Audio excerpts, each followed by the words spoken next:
Olá pessoal, estamos aqui para mais um episódio do Bate-Papo 7, o bate-papo dos negócios. Venham, se aproxeguem, se inscrevam no nosso canal para não perder nenhum vídeo, porque aqui vem pessoas notáveis. E o mais notável de todos, obviamente, é quem vou passar a palavra agora, meu amado mestre Teófilo Soares. Singelo Súdito, que bom estar de volta aqui com o nosso... Hoje, em homenagem ao nosso convidado, vamos mudar o nome de Bate-Papo para Conversa 7. Conversa séria. E a gente dá um passo importante para ser internacional, viu? De fato e de direito, porque o cara é internacional, Singelo Súdito. Singelo Súdito, sabe falar português? Não, peraí. Claro que você sabe falar português, eu quero saber se você sabe falar o português de Portugal. Um pouquinho. Me desculpe, mas eu acho que isso é espanhol. Busca outra aí, busca outra aí, outra palavra aí. Pura puxa. Opa! Ideal. É isso aí, meus amigos. Hoje, mais do que nunca, está imperdível. O cara é internacional, o cara tem um trabalho importante e relevante com pessoas, que vai mudar, ressignificar sua forma de pensar relacionamentos. Vou deixar para o Singelo Súdito apresentar. Antes, nos sigam. O Conversa 7 de hoje é uma conversa especial. Inspiração, nós que temos essa Conversa 7, que é uma conversa voltada para negócio, inspiração, motivação, finanças, contabilidade, direito, sobretudo. E não percam, vai agregar valor, vai turbinar valor, hein? Vai turbinar valor. Pessoal, ele que já conheceu os 7 cantos do mundo, conheceu as... As 7 maravilhas, deve conhecer o cara. Não, ele conhecia 6. Hoje tá conhecendo a 7ª, meu mestre Teófilo Soares. Com vocês, palestrante internacional, Master Coach, especialista em desenvolvimento humano.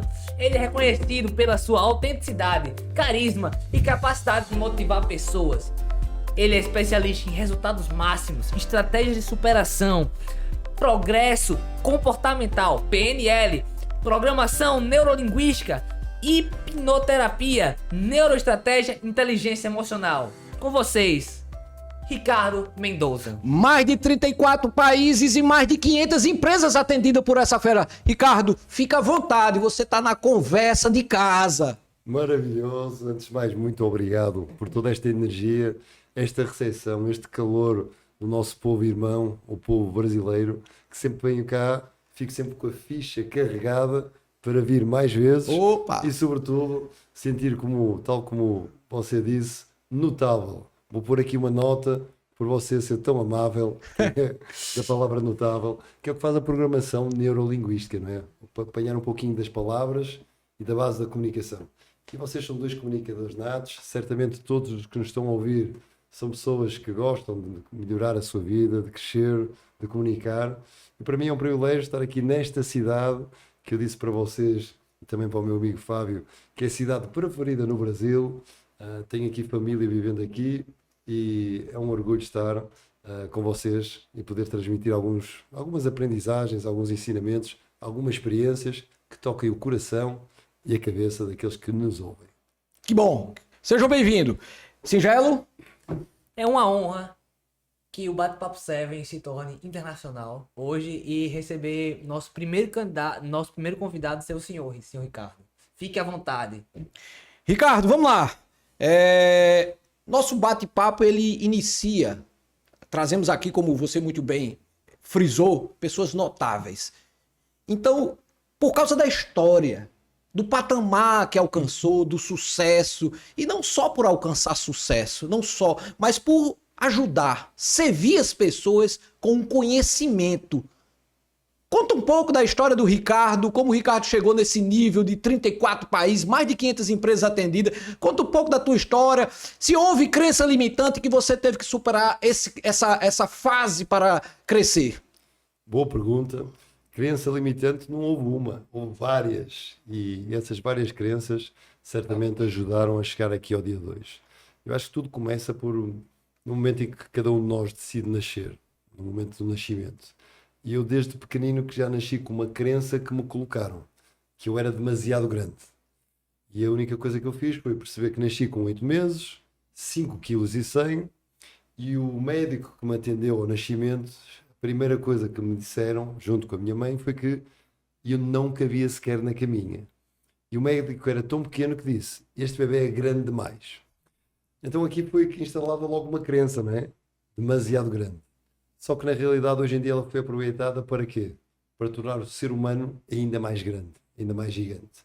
Mas essa história longa começou num dia de dificuldade, em que bastante rebelde, teria eu os meus 14 anos, e não sabia muito bem como lidar com aquelas emoções. Eu não lia muito, já tinha praticado artes marciais ao mais alto nível, era atleta de basquetebol e senti-me preso, não sei o que é de fazer, naquele momento de pressão que a gente olha para trás, está difícil, está complicado, não sei pedir ajuda, não tenho aquele relacionamento com os pais para conseguir fazê-lo, e decidi fazer uma coisa que nunca tinha feito. Decidi esconder-me num sítio preciso de silêncio. E pensei, igreja ou biblioteca? E como na igreja tinha sempre gente em Portugal é bastante religioso, no norte onde eu moro, decidi ir à biblioteca pela primeira vez. E sentei-me junto de uma janela, com as mãos na cabeça, naquela posição deprimida, fechada. E quando levanto a cabeça, vejo um livro que dizia assim: Yoga para nervosos, de um professor brasileiro que se chama Professor Hermógenes. Não sei se conhecem, do Rio de Janeiro. Foi o meu primeiro mestre dentro da literatura. Já tinha tido um bom mestre no Karaté, um dos melhores da Europa. Estava com bons mestres no basquete, mas naquele momento foi um livro. Foi o meu primeiro despertar. Porque eu disse, estou nervoso, talvez isto me possa ajudar.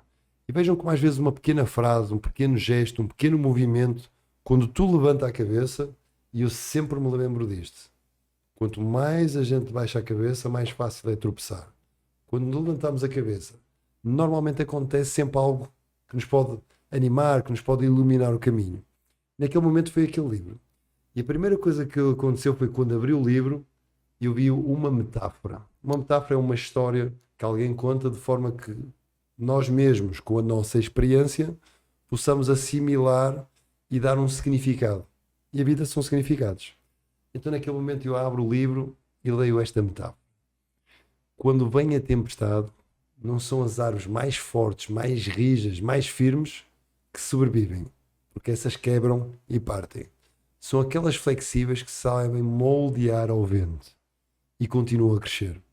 E isto foi uma mensagem para mim hoje ainda, empreendedor, empresário, tenho várias marcas, várias empresas, tenho um grupo de empresas em Portugal, gosto de ensinar outros empresários a crescer e ando por esse mundo fora. Já não são 34, já são 35 países e vejo que esta metáfora se adapta a toda a gente. Incluso recentemente tive um desafio profissional bastante grande e uma senhora que estava naquela empresa disse assim: Ricardo, há que ser paciente, paciência. E eu fiquei com aquela palavra, paciência é o quê? A arte de saber esperar? Não, paciência é muito mais que isso. Paciência é a arte de nós nos ajustarmos às condições e ao ambiente que temos naquele momento, com a sabedoria de saber que tudo vai melhorar um dia. Então tudo começou aí aos 14 anos e passado umas semanas tive a outra bênção de ter a minha primeira equipa, os meus primeiros clientes de coaching, que foi no basquetebol, uma equipa de miúdos de 8, 9 e 10 anos, eu tinha 14 anos, ninguém queria treinar eles, e então convidaram-me para eu ser treinador dos miúdos. E eu pensei, nem pensar, crença limitadora, sou demasiado novo, crença limitadora, não tenho estudos suficientes, crença limitadora, nunca se calhar vou ser capaz de fazer isto porque não sou a pessoa certa. Então uma série de crenças limitadoras bloquearam-me a dizer que sim, exceto uma coisa, o coração. Então o meu coração olhou para eles e disse: isto é um clube com algumas dificuldades, miúdos bastante traquinas, como se diz em Portugal, rebeldes. Se não for ele, ninguém vai pegar neles porque eles perdem com toda a gente. É uma equipa que perde, são predadores. E entre o predador e o vencedor, final é a mesma coisa. Só que um perde, outro ganha. E eu nasci para ganhar. Então eu vou treinar esta equipa.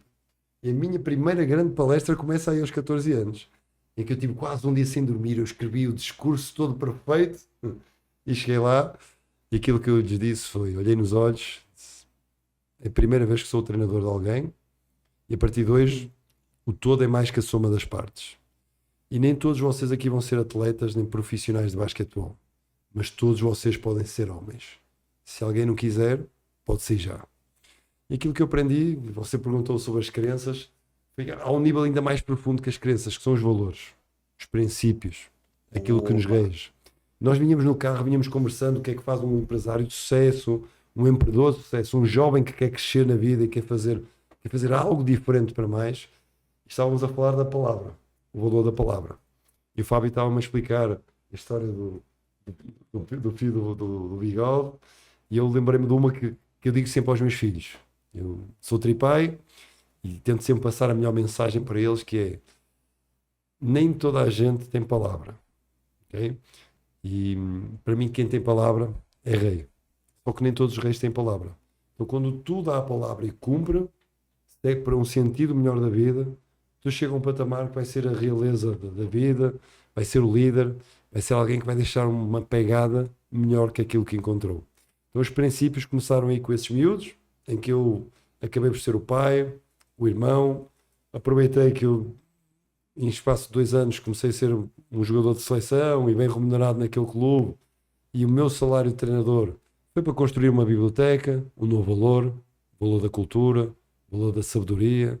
Depois vi que eles ainda fisicamente eram fracos, eu próprio cedi o meu ginásio que eu tinha em casa, levei para o clube, uns halteres, umas barras, e vamos fazer academia, que é academia, não é ginásio. Então montámos uma academia para os meninos, e com aquele espírito, no verão, acampávamos juntos. Em 5 anos, uma equipa que perdia com toda a gente literalmente, tornaram-se em 1999, tornaram-se campeões nacionais de basquetebol, com tudo para fracassarem, jogando contra o Futebol Clube do Porto, contra o Benfica na final. O nosso jogador mais alto era mais baixo que o mais baixo do Benfica na final, e fomos campeões. Então a história do crescimento começa por aí. Tudo o que não cresce morre, e toda esta etapa foi feita por crescimento. Crescer é viver, e eu sou apaixonado pela vida e apaixonado por experiências como esta, estar aqui a compartilhar com vocês, aprender, para que esta mensagem possa chegar a alguém que muda a sua vida, seja num momento de desafio, seja num momento de desejo e inspiração. Show de bola! Eita! Então, Deu seven. Professor Ricardo, geralmente quando a gente traz um fato, uma inspiração, uma motivação, nós costumamos dizer aqui que deu seven. Por quê? A gente tem uma relação muito forte com o seven, a gente tava batendo um papo ali, conversando ali sobre a questão do 7. Eu nasci no dia 7 de 7/77, por isso traz o nome do nosso bate-papo. Essa conexão de que o número 7, ele espelha uma questão cristã da perfeição, né? Reconhecer Deus como o perfeito, como o soberano. Então deu seven, singelo súdito. deu 7. E que 7? Eu fiz algumas anotações aqui do seven que deu. Árvores fortes. As árvores fortes, né, que aguentam tempestades e ventos. Você precisa ser forte. Ninguém disse pra você que seria fácil. Desafios. Mas Deus disse que estariam com nós todo o tempo. O professor Ricardo disse que superou crenças limitantes. Entre essas crenças foi que ele trouxe princípios, valores. E a gente fala em quase todo podcast sobre os princípios, né? Temos aí os princípios milenares, que é a palavra da libertação, a Bíblia, né? Que é um manual, que tudo que a gente quer saber se está certo ou errado é só consultar ali, buscar os princípios, se vive, vai prosperar, como é o caso do nosso convidado. E outro seven, tudo que não cresce morre. Ele já disse que já corrigiu, não são mais 34 países, são 35. 35 países. 5 vezes 7. E ele também começou aos 14 anos, o dobro de 7. Isso é cultura, isso é a nossa cultura. Nasci em 77 também. Opa! Então, o convidado é um seven. Ele é um seven.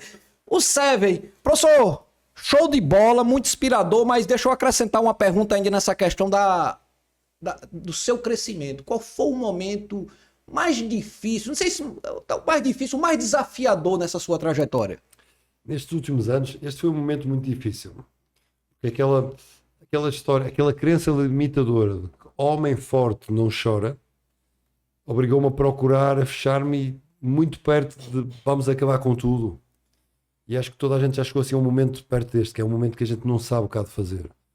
Então, às vezes a lágrima, não é só cientificamente comprovado, não é? Que liberta o nosso cortisol, é a hormona da depressão. A lágrima ajuda a aliviar. Eu acredito que a lágrima é o espelho da alma, vem do coração. É a libertação do coração. Naquela altura eu não sabia como chorar. E demorou muitos anos e eu acho que a primeira vez que eu realmente dei o primeiro salto foi quando eu deitei uma lágrima. E alguém que acredita que o homem bom não chora, alguém que acreditava nesta crença, começa a colocar valores muito rígidos consigo e com os outros. E o meu primeiro salto foi quando eu fiquei sem andar em 2006. Assim, mesmo profundo. Eu conheci o mundo do desenvolvimento pessoal mais nesta área. Tive uma projeção de ninjitsu, eu já tinha um problema de coluna, de lombar. Os elos ficaram juntos, deslizou pela medula e durante alguns meses praticamente me arrastei. Não havia operação que me desse credibilidade para ficar um atleta como era. Então é como se diz em Portugal, não sei se se utiliza aqui no Brasil, tiraram-me o tapete. Ou seja, fiquei completamente sem chão, descalço. E naquele momento eu não sabia muito bem o que havia de fazer, mas como eu já tinha sido líder, eu tive uma aprendizagem durante este tempo, e deixo ficar aqui que pode ser que ajude alguém, que é, quando eu não sei o que fazer em relação a algo, eu começo a ajudar as pessoas em relação a esse algo. Por exemplo, se eu não sei como amar, eu vou ajudar pessoas a amar. Se eu não sei como empreender, eu vou ajudar pessoas a empreender. Se eu não sei como fazer dinheiro, eu vou ajudar pessoas a fazer dinheiro. Porque quando nós estamos a ajudar os outros, não só se cria uma sinergia energética entre ambos, mas também acabamos por compreender o caminho dele e enriquecer o nosso. Então existe aqui uma dualidade no meio da luz e da sombra, uma dualidade que enriquece não só o momento em si, mas também o nosso ser. E quando eu fiquei sem andar, eu sabia que tinha que fazer alguma coisa. Então fui para a internet procurar, e a internet era uma coisa recente nessa altura, em 2006, e descobri um senhor chamado Anthony Robbins, que é considerado o guru dos gurus, o coach mais bem pago do mundo, já veio ao Brasil 2 vezes, e comecei a ler e vi um evento dele que chamava-se UPW, Unleash the Power Within, Desperta o Gigante Interior. E a história do gigante, que o bebê é gigante, que era demasiado grande, talvez esta linguagem possa fazer aqui um set. Eu disse, pá, é muito caro para mim. O ticket era muito alto, eu já tinha 3 filhos, a minha mulher não trabalhava, e eu fiquei sem ganhar, e ganhava muito acima da média. E surgiu ali também um problema financeiro, e eu pensei em poupar. Continuei pesquisando, mas tu sabes quando o bichinho chama por nós. Então eu ali fiz uma frase que arrisco sempre, que compartilho também com o Fábio, que é: o único risco na vida é nós não arriscarmos. Se você não arrisca, não petisca. Então há que arriscar. E aquilo chamava por mim. Então eu juntei ali aquele dinheiro, comprei o ticket, literalmente fui para Londres fazer o Unleash the Power Within em 2006, sem estadia, nada preparado, fui um pouco ao contrário daquela necessidade de certeza, de ter tudo certinho, direitinho, aquele rigor, disse, vou pelo oposto, vou pela liberdade. E quando fui, o que eu li é que era uma energia tremenda, uma história longa, curta, e eu não ia preparado para aquilo que tive lá. Quando cheguei, pensei que teria um congresso para 50, 100, 200 pessoas, estavam 12 mil. Depois pensei que iam ter um manual, seguir as estratégias certas, as melhores fórmulas, e tinha uma plateia toda aos saltos, com uma energia tremenda. Eu sou de uma cidade bem perto, a norte do Porto, no norte de Portugal, que se chama Matosinhos. Então as pessoas de Matosinhos são conhecidas por ser pessoas aguerridas, espertas. A primeira coisa que eu pensei foi: roubaram-me. Onde é que está o meu dinheiro? Quero o meu dinheiro de volta.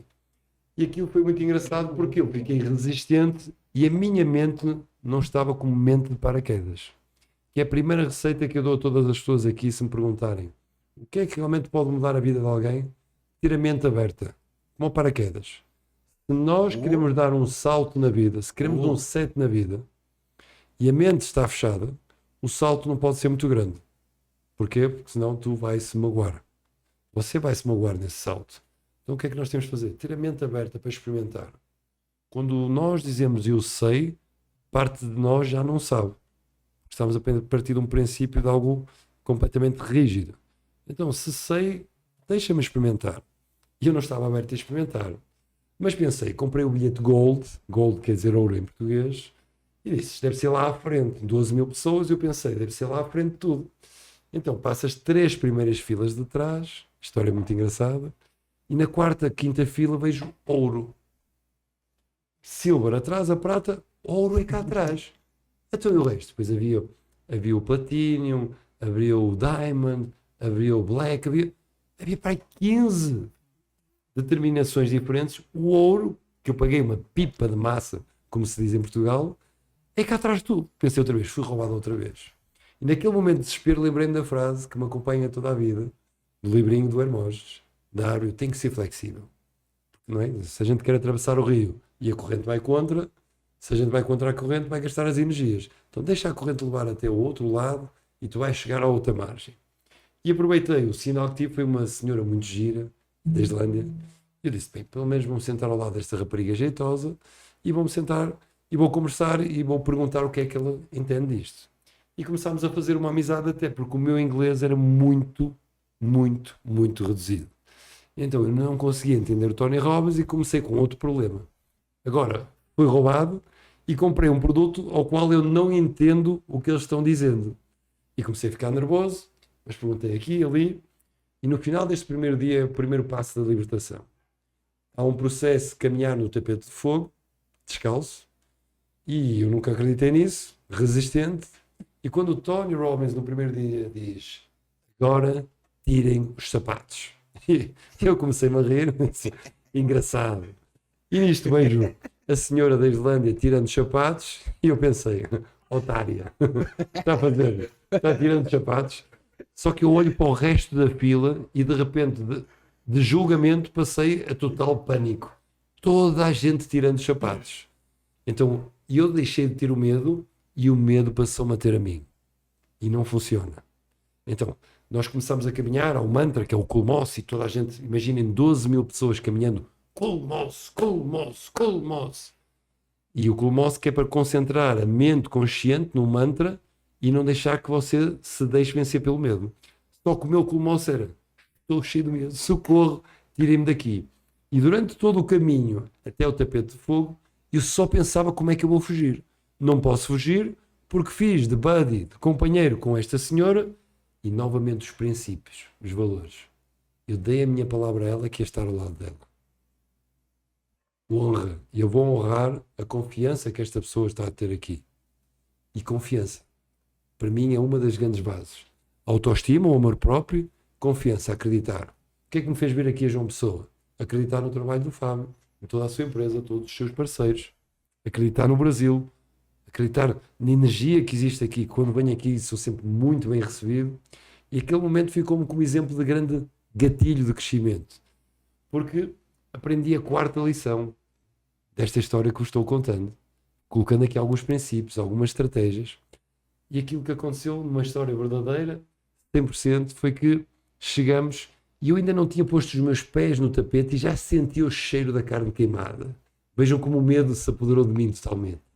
E no medo ninguém consegue vencer. Então, pensando sempre em desculpas, não conseguia pensar em resultados, como é que é a estratégia para fazê-lo.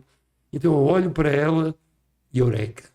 Eu em Matosinhos tenho sempre uma crença que é, nós temos solução para tudo. O que é que eu pensei?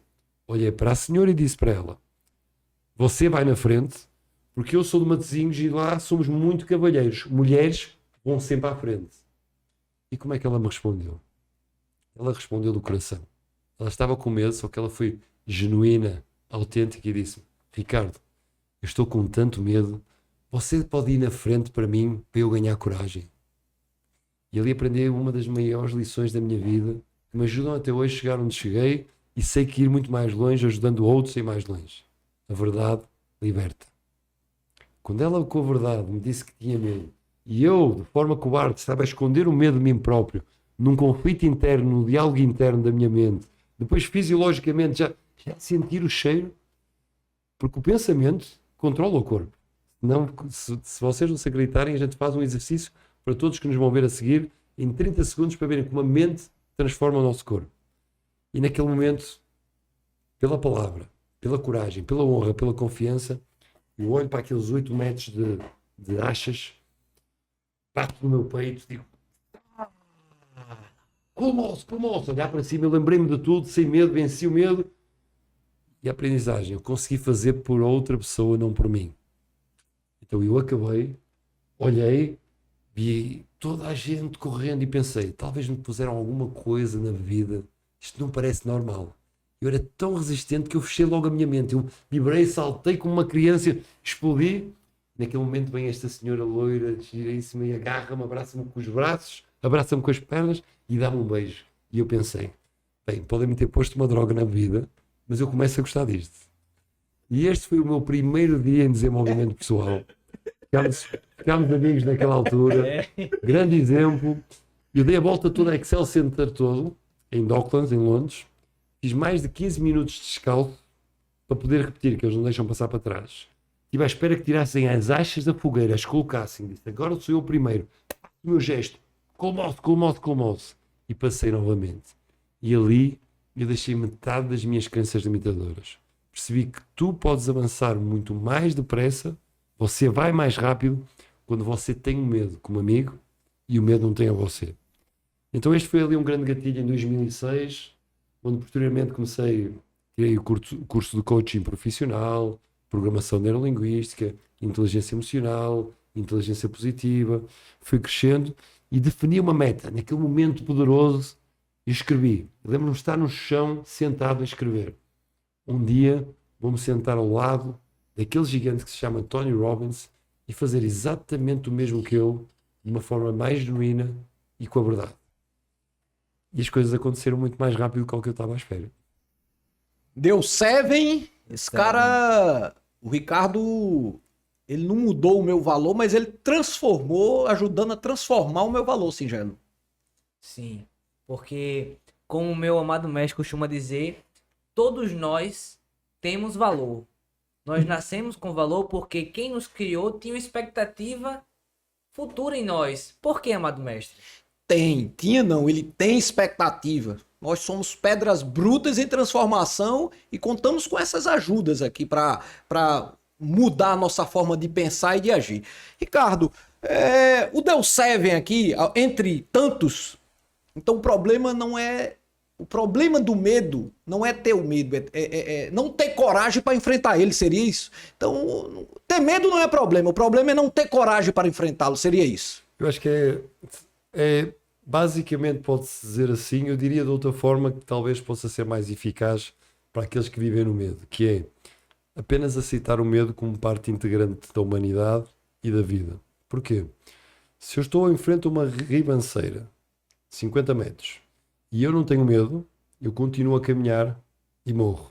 Então o medo aí é meu amigo. Okay? Agora, se eu estou à porta do paraíso, à porta do sucesso, à porta da realização, à porta da felicidade, e apenas tenho que dar um passo, mas por dúvida do que é que está do outro lado da porta, eu não abro essa porta e deixo que a dúvida, ou um dos tentáculos do medo, ou a hesitação, ou outro tentáculo do medo, ou qualquer que seja a manifestação do medo apoderar-se de mim, eu não vou agir. Então aí o medo já me prejudica. Então o medo deve ser algo considerado amigo, para a gente o perceber e ouvi-lo. E isso faz com quê? Com o diálogo interno. Aquilo que eu chamo la vocecita, a vozinha que está cá dentro. Em que eu já nomeei 2 nomes. Todos nós temos aquela voz que nos luta, faz uma luta cá dentro. Eu tenho a voz boa e a voz má. A voz má eu chamo-lhe o teco. O teco porque é o malandreco que anda no boteco. Diz mal da vida, é a cruz que todos carregam, vai de mal a pior, não sei, não consigo, não posso, é complicado. Só que nós temos outra voz que diz, vai, abre essa porta, acredita em ti, tens tudo o que tu precisas, tu podes, avança, é só mais um passinho, aprende e cresce. E essa voz eu chamo-lhe o tico. Tico porquê? Vem de fantástico. Fan, de aficionado, estás, do verbo estar, tico. Então é o tico. E quando as pessoas nomeiam estas 2 entidades, se pode considerar um pouquinho da personalidade múltipla, teoria da personalidade múltiplas, ou simplesmente colocar um arquétipo inovador, não indo ao Carl Jung, mas um arquétipo moderno. Olhando para estas 2 vozes, quando nós nos apercebemos, estamos prontos para dar o primeiro salto da vida. Começa onde para mim? Da consciência. Não há nenhuma mudança possível sem consciência. Então quando nós ganhamos a consciência, Nós ouvimos a voz e nós podemos escolher. Se nós temos essas duas vozes, existe algo mais para além da voz. E esse algo mais somos nós. Deus para quem acredita em Deus, o universo para quem acredita no universo, ou o tal sete que está sempre aí à nossa espera do outro lado da porta, quando a gente decide fazer o nosso papel. Show de bola. Deu seven, deu seven. Deu certo? Tá dando seven. Eu fiz algumas anotações aqui, meus caros telespectadores. O único risco da vida, na vida, é não arriscarmos. Olha só o que o Ricardo trouxe pra gente. Claro que a gente precisa, né, mitigar o risco, mas o principal é não arriscar. Mente de paraquedas, gostei da analogia, né? Mente de paraquedas, expandir a forma de pensar, honra e confiança, e ouça o seu tic-tac. Essa questão de ouça o seu tic-tac, olha como até o tic-tac tem valor, tá vendo? Ó? É escutar o tic-tac do medo e daquele que te impulsiona a investir, ter coragem, avançar, abrir a porta, acreditar em si. Só pode dar serve, meu amigo Ricardo. E eu acredito no senhor, amado mestre. Você agora me deixou. Você me constrangeu. Você me constrangeu. Quebra de estado. Quebra de estado. Você Reset. Eu já tô chamando ele de meu amigo. Todos querem ser amigos do grande Teófilo Soares. Não, eu quero ser amigo dele. Inclusive, ele aceita lhe dar um autógrafo. 5 mais 10. Ricardo, inspirando transformações globais, você que corrigiu aí, já foi para 35 países, como você adapta suas estratégias para diferentes culturas e contextos? Muito simples, siga o coração. Poxa. O coração é aquele alimento que nos faz ter a certeza no meio da incerteza, que nos faz ver a claridade no meio da escuridão, que nos faz tomar a decisão quando tudo impera contra nós, quando os obstáculos falam mais alto. Então sigo o coração sempre que o ouço, e quando não ouço e me lembro, porque às vezes também não me lembro, também fico na minha ruminação, procuro estratégias para ouvir. E no meio de tantas fórmulas mágicas, para mim não existe nenhuma fórmula mágica a não ser este momento. Eu acredito muito no momento. E depois perceber como é que funciona cada um de nós. Na generalidade da humanidade, nós começamos num pensamento. Pensamentos tornam-se ações, ações tornam-se nos resultados, e os resultados tornam-se nas crenças. Uma vez que me falou das crenças, e o que é que estas crenças fazem? Tudo depende do pensamento, que é, se o pensamento é um pensamento positivo, isto é um modelo Park, pensamento positivo, o que é que vai acontecer às nossas ações? Elas vão ser facilitadoras ou limitadoras? Muito provavelmente vão ser mais facilitadoras, vão nos impulsionar a ter mais resultados. Logo, os resultados vão ser mais positivos. Se os resultados são mais positivos, como é que fica as nossas crenças, as nossas verdades absolutas, o nosso acreditar? Mais positivo. Então, se temos crenças facilitadoras e positivas, se estamos regados, se estamos num solo fértil, como ser humano, como indivíduo que somos, o que vai acontecer é que logo a seguir os pensamentos vão ser mais férteis ainda, e por aqui se gera uma espiral de crescimento. Em contrapartida, a gente também pode ter um pensamento negativo. Não sou suficiente, tenho medo, não sou amado, não sou a pessoa que poderia ser. E daqui, se calhar, em vez de ir à procura do meu emprego, de empreender, de fazer o meu trabalho, se calhar vou roubar. Então, pensamento, a minha ação é fazer um assalto, ou criticar os outros, ou ter inveja, qualquer que seja a manifestação negativa. Logo, qual é que vai ser os meus resultados? Posso vir a ser preso, posso ficar ferido ou ferir e cometer uma injustiça, posso não ter o resultado mais certo e ficar sozinho, posso ter dificuldades em pagar as minhas contas. Logo, o que é que vai acontecer às crenças? Mesmo que não sejam verdadeiras, crença é uma verdade absoluta. Então aqui eu vou deixar de acreditar em mim. Eu não consigo fazer mais nada do que se não roubar, do que se não criticar, se não ser invejoso. Então vamos fortalecer isso. E aqui fica uma espiral negativa. Como é que nós mudamos isto? Para mim, mudamos isto a começar no pensamento. E há uma coisa que ajuda a mudar o pensamento mais que todo o resto. Mas antes vou fazer aqui um desafio, se vocês me permitirem, com a programação linguística, a todos nós vermos como um pensamento muda tudo. Então vou-vos pedir que vocês peguem na vossa mão direita, segurem aqui num limão. Okay? Aqueles, sabem o que é um limão? Sim. Só que esse limão é daqueles limões ácidos, azedos mesmo, ok? O máximo do citrino ácido. E o que vocês vão fazer? Vocês vão abrir, ele estava separado e vocês não sabiam, só que vão abrir, ele não está muito bem partido, ele vai espirrar um pouquinho daquele ácido azedo, espirra e vocês vão segurar nas duas mãos e vão olhar para a vossa mão direita, esse limão azedo, ácido. E o que vocês vão fazer agora antes é cheirar esse ácido, cheira. Estão a sentir o cheiro ácido do limão azedo, é daqueles verdes, ainda nem sequer está maduro, verde. E agora cheira, e antes de pôr a língua nesse limão, abre a boca para trincar, e agora vão dar a primeira trinca, quando eu disser 3, 1, preparem-se, 2, 3, trinca o limão, isso mesmo, olha só esta cara, qual limão? Vocês estão, mas é malucos, não há limão nenhum aqui. Mas a manifestação, tu começou a fazer assim com a língua. Cara, Tu franziu os olhos. Ou seja, o corpo, o resultado deste pensamento, o corpo fisiologicamente começou a manifestar como se estivéssemos a comer um limão, que não existe limão nenhum. Então é isto que a gente tem que fazer. Criar comandos. Pode beber um pouco de água. E isto pode ser para o bom e para o mau. Agora, como é que nós mudamos o pensamento? Na minha opinião, o que nós queremos todos são resultados. Okay?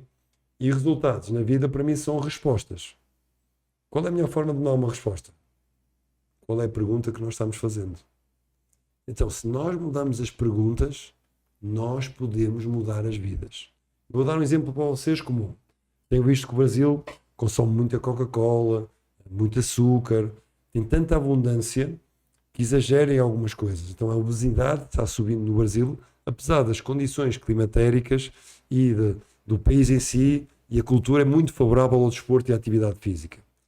Só que como as pessoas estão aumentando de peso, é muito fácil, se nós não regarmos bem os pensamentos, disto tornar-se numa pandemia. Como a pandemia do Covid, esta ainda pior. Okay? Isto como? Basta nós perguntarmos à pessoa, pergunta errada, é dizer, por que é que não perdes peso? Qual é que vai ser a resposta? Eu não perco peso porque sou preguiçoso, porque a minha boca é maior do que o sítio por onde sai lá por baixo, tudo isso. Então o que é que nós temos de fazer? Mudar a pergunta, que é, como é que tu achas que vais ficar mais saudável e mais elegante? Qual é o caminho para o teu peso ideal? Qual é que vai ser a resposta? Porque Deus está em nós, naquilo que é a minha crença, com respeito a quem não acredita em Deus, mas na minha crença Deus está em nós, o universo está em nós. Se nós fazemos a pergunta certa, nós vamos dar a resposta certa. Se nós fazemos a pergunta errada, porque é que eu não perco peso? Eu vou dar toda a lista do porquê não. Se eu pergunto como é que eu posso fazer este objetivo, esta meta, quem é que me pode ajudar? Corre mal, eu vou continuar a fazer boas perguntas. O que é que eu aprendi com este erro? Porque o erro, para mim, é a melhor universidade da vida. Desde que a gente não repita. Já sabemos, o povo já sabe que por ali não é o caminho. Então você pode pegar e fazer todos os outros caminhos. Em 2010 eu tive a bênção de trabalhar com o criador da física quântica. Fui convidado por ele era amigo do Tony Robbins, chama-se Deepak Chopra, já escreveu mais de 100 livros, fala muito sobre física quântica, sobre sua existência. E aquelas semanas que eu tive com ele em Carlsbad, San Diego, permitiu-me não só controlar mais a mente, através do mindfulness, a meditação, a auto-hipnose, mas percebendo que às vezes é só criar uma rotina simples de dia a dia, não só naquilo que você faz, naquilo que você sente, e às vezes é nas pequenas coisas. Às vezes não é, ok, vou ter que ler um livro completo, não. Às vezes é tomar o meu banho da manhã, só sentir os dedos esfregar o meu cabelo, ou o cheiro do shampoo, ou então tomar o meu pequeno almoço e absorver o paladar, sentir o calor agradável. Eu que vim da Europa, ainda nem há 24 horas, e cheguei aqui, saímos lá com 6 graus e meio, e cheguei aqui com 29 graus, saí da porta do aeroporto e sentir aquele calor e dizer, Então permitirmos nós usarmos o que a programação neurolinguística chama dos nossos sentidos, e que nós tanto temos abdicado deles. Estamos distraídos, porque vivemos na cultura do telemóvel, ou porque vivemos numa sociedade que está demasiado veloz para nós termos tempo para nós próprios.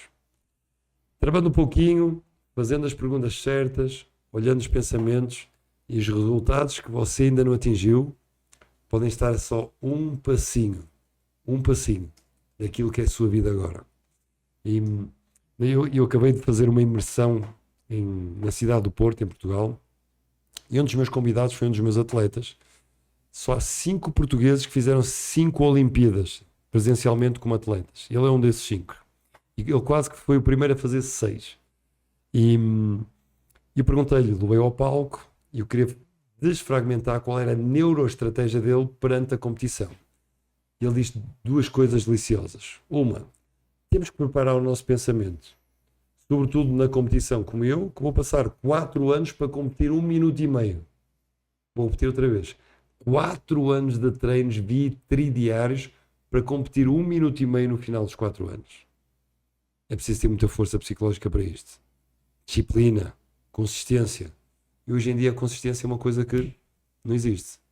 Antigamente, você queria comer uma boa refeição, como aqui, as comidas aqui de João Pessoa, maravilhosas, daquele restaurante que eu não vou dizer aqui, não sei se posso, mas que é o meu preferido. Comida Eu não sei se é patrocinador.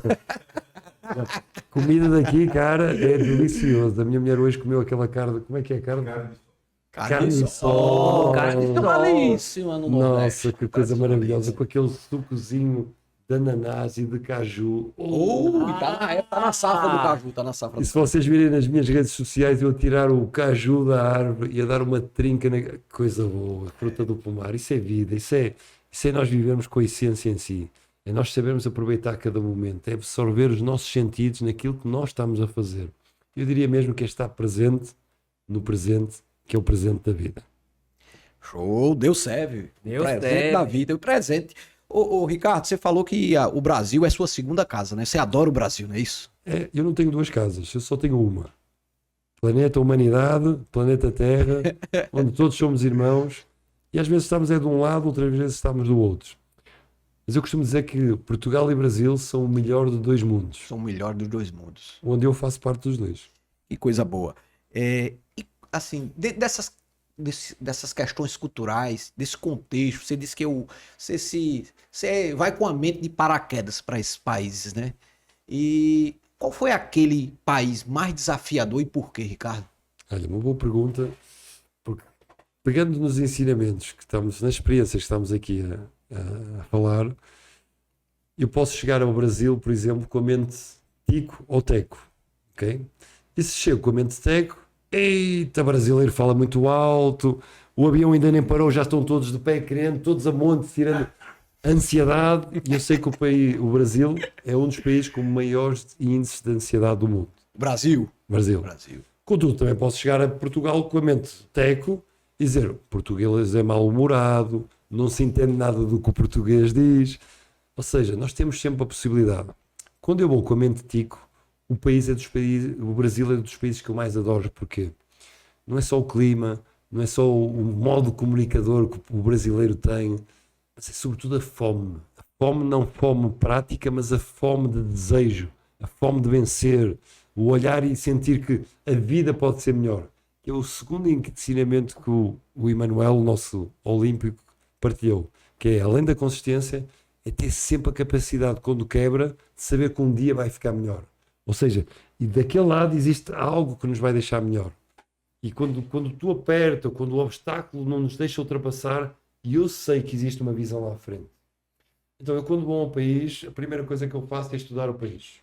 Quando venho a João Pessoa, vinha falando, eu sei que tem 1,2 milhões de habitantes, eu sei qual é a economia, sei quais são as praias maravilhosas, sei o cardápio das comidas, porque a minha esposa adora comida brasileira, típica. Então, eu estudo o país, mas estudo o país como se fosse o meu último dia. Se eu vou com este mindset, que na realidade a gente não sabe mais. O dia 2 eu não sei, o 2 eu sei que está aqui, o da manhã não sei se há. Então eu mentalizo-me que há 2 dias. O de ontem, que já passou, e o de hoje, que é para viver. O amanhã não perco muito tempo com isso, só quando eu quero desenhar os objetivos, metas, ajudar alguém, fazer uma linha temporal. Então, o país mais difícil eu ia-vos colocar aqui. Todos os países têm coisas desafiantes, todas têm a sua beleza. E em mais de 100 países que eu já visitei, houve uma analogia que eu fiz que foi muito engraçada, entre China e Japão. Eu, como praticante de artes marciais, a arte do Bushido, a arte de saber dominar o sabre, a ciência da vida, sempre foi uma paixão. E tipo, em 2012, a oportunidade de ir pela primeira vez à China, palestrar e ao Japão. Então, cheguei primeiro no Japão, e o Japão é um país disciplinado, organizado. E a minha primeira experiência foi chocante, que entrei junto com um colega meu no metro, vamos para Tóquio, nós ficámos no arredor de Tóquio, ficámos na Disney de Tóquio, eu nem sabia que existia Disney em Japão, íamos de metro, e quando nós entramos a ter uma conversa, não num volume assim mais alto que aqui no Brasil, mas num volume já normal europeu, e nós estávamos totalmente acima em decibéis. Porque nem 2 segundos entramos no metrô e toda a gente que estava nos seus telemóveis, em 2012 já todos no telemóvel, tecnologicamente país muito avançado, pararam em choque a olhar para nós. Todos olhando para nós. E nós percebemos que culturalmente nós não estávamos dentro dos parâmetros deles. Então é um choque cultural grande, mas no bom sentido. Quando eu palestrei, dizia, choca 5 dedos com o colega e senta. Usualmente aqui no Brasil, tu sabes como é. Choca 5 à esquerda, 5 à direita, 5 atrás, 5 à frente, conversa mais um pouquinho, é energia, é aquela dinâmica, a comunicação. Sente-se. No Japão não. Choca, sentou. 2 segundos. Então eu adaptei-me àquela cultura e depois na passagem de Tóquio para Xangai, nós fomos de avião privado e quando a gente anda em classe económica, dinheiro, eu já acreditei, mais outra crença, já acreditei que o dinheiro não nasce das árvores e o dinheiro é fonte de todos os males. Sempre que mete dinheiro dá problema e todos os ricos são más pessoas. Então quando eu comecei a ter estas oportunidades de ver um pouquinho mais longe, vale a pena porque tu te valoriza. E valor é identidade. Identidade é vida. Então o valor de voar num avião privado em que a janela é deste tamanho e tu não vai encolhido, eu começo 1,91m, não vou ali encolhido, tu olha e coloca o quê?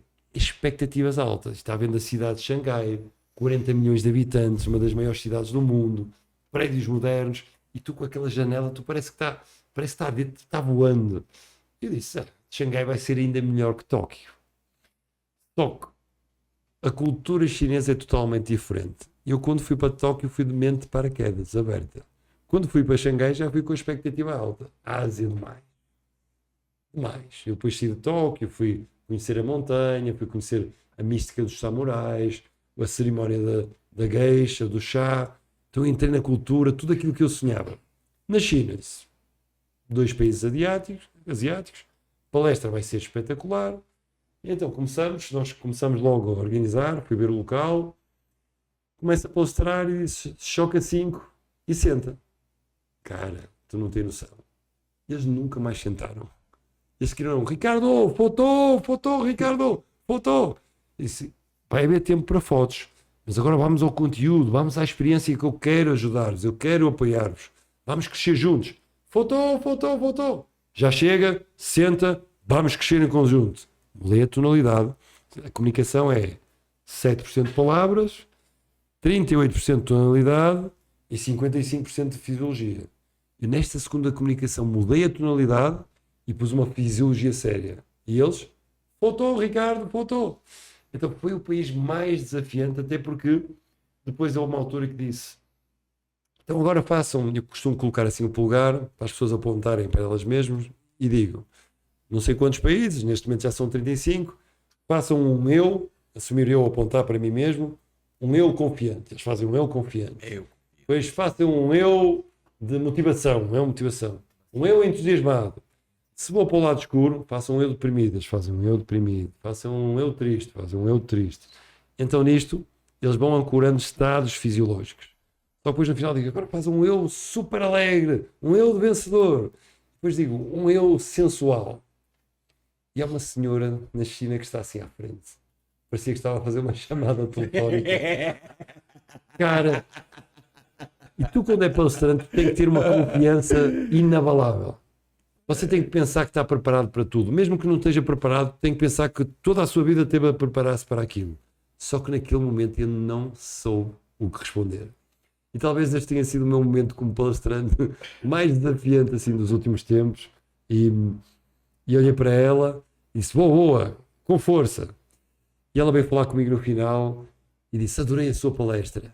e disse, eu também adorei a sua presença aqui, a gente tem que elogiar os alunos, disse, aquele momento de confiança do eu, e eu fiquei outra vez novamente assim um bocado temerário, disse, tem que ser sincero, nesse momento eu fiquei atrapalhado, mas agora, se voltar a acontecer, eu vou sorrir e vou ajudar a crescer ainda mais a pessoa. E ela, choca 5.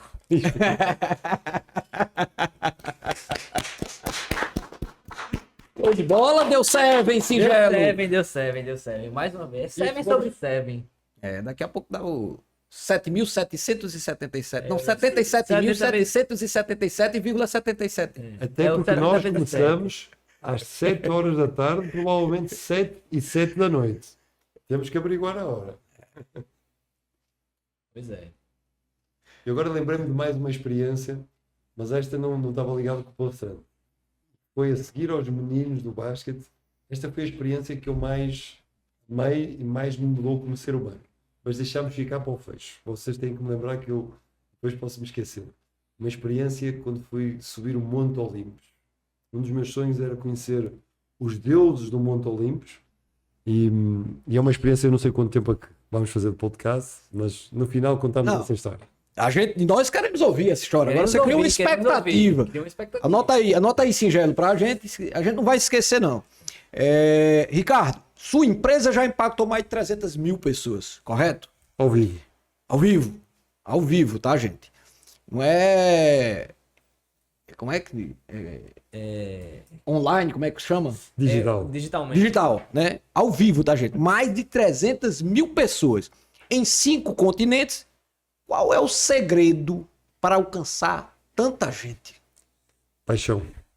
Aliás, uma vez que muitos líderes e empreendedores ouvem este podcast, vou-vos dizer qual é a minha estratégia após estes países todos. Eu foco-me em 4 E's e 1 P. 4 E's e 1 P. Primeiro é energia. Não há mudança, não há entrega, não há crescimento sem energia. A energia é a base de tudo. Como é que nós vamos realmente apresentar resultados, sermos melhores, ser melhor pessoa, melhor profissional, melhor pai, melhor familiar, melhor colega de trabalho, se eu não tenho energia? E hoje em dia isto é um dilema social. Em Portugal, pelo menos, o povo está cansado e pior, eles já começam a estar cansados de estar cansados. Pós-pandemia, a energia é uma loucura muito grande. Então eu rego todo o meu ser de energia. Eu acordo de manhã, eu detesto clorela, detesto erva de trigo, detesto espirulina, mas a minha primeira água é água com limão morna, carregado destes verdes para desintoxicar. Bom, depois de limpar o meu atma, que é a limpeza da língua, depois vou fazer os meus exercícios neuromusculares, eu faço o meu pequeno almoço de gigante, saudável. Ou seja, existe uma série de sequências para manter a minha energia. Energia é crucial para tudo. Sem energia não há transformação. 2. Já tenho energia, o que é que eu tenho que fazer? O segundo é energizar. Totalmente diferente. Porque eu posso ter energia, posso ser incómodo. Mas quando eu tenho energia, tenho a capacidade de energizar. Eu senti a vossa energia. Vocês foram extremamente generosos a receber-me, super profissionais. Você começou com impacto, fez assim o seu gesto e pum, fez assim com a mão. Vou começar neurologicamente. Está aqui a energia. O que é que aconteceu? Tivemos a mandar um impulso neurológico para que agora vou começar. O estado mudou, independentemente se o dia tenha sido um dia de desastre, um dia cansativo, do trânsito, mulher chateando, homem chateando. Naquele momento em que você faz o seu gesto, há uma calibração. 2. Energizou. Eu senti essa energia e disse, isto vai ser sério. Então, se eu estava com uma expectativa de 0 a 10, 10, agora estou no 11. Eu vou jogar este campeonato. Logo, o resultado deste podcast, desta empresa, deste movimento, é mais positivo. 1. Energia. 2. Capacidade de energizar os outros. Não vale a pena ter energia sem energizar os outros. 3. Edge. O edge é razor's edge, o fio da navalha. Para mim é a capacidade de tomar a decisão. Decidir. Então a decisão é de estar num fio. O edge é um fio muito fininho em que tu ou decides ou não decides. Ou cai para um lado ou cai para o outro. E grandes líderes, grandes pessoas tomam decisões. E eu tive que tomar uma decisão para vir para aqui. Vinha falando com o Fábio. Era muito mais fácil para mim contar uma história do que cumprir os meus princípios. E ser muito mais bem pago do que realmente alguma vez fui. Uma super amizade, mais 2 super conhecimentos, mais tudo o que vai acontecer. Então a minha cabeça está em decidir pelo bem, decidir pela humanidade, decidir pelos meus valores daquilo que está correto, integridade. E isto muda toda a história. Então, energia, energizar os outros, edges, tomada de decisão, e o último, que é o mais importante para mim, que é a experiência. As pessoas dizem, mas experiência é o teu currículo, Ricardo. Você estava lendo o meu currículo e eu até fiquei, eu quero ouvir sobre essa pessoa. Eu gostei da apresentação, mas é só um currículo. As empresas contratam por currículo e depois despedem por comportamento. Então qual é o que falta aqui? A experiência para mim é a capacidade de resolver problemas. E se todos nós nos centrássemos na capacidade de resolver problemas, a nossa sociedade, a nossa família, o nosso país, o nosso mundo ia ser muito mais subtil em termos de resultados, em termos de bem-estar, felicidade. Vou-vos dar um exemplo.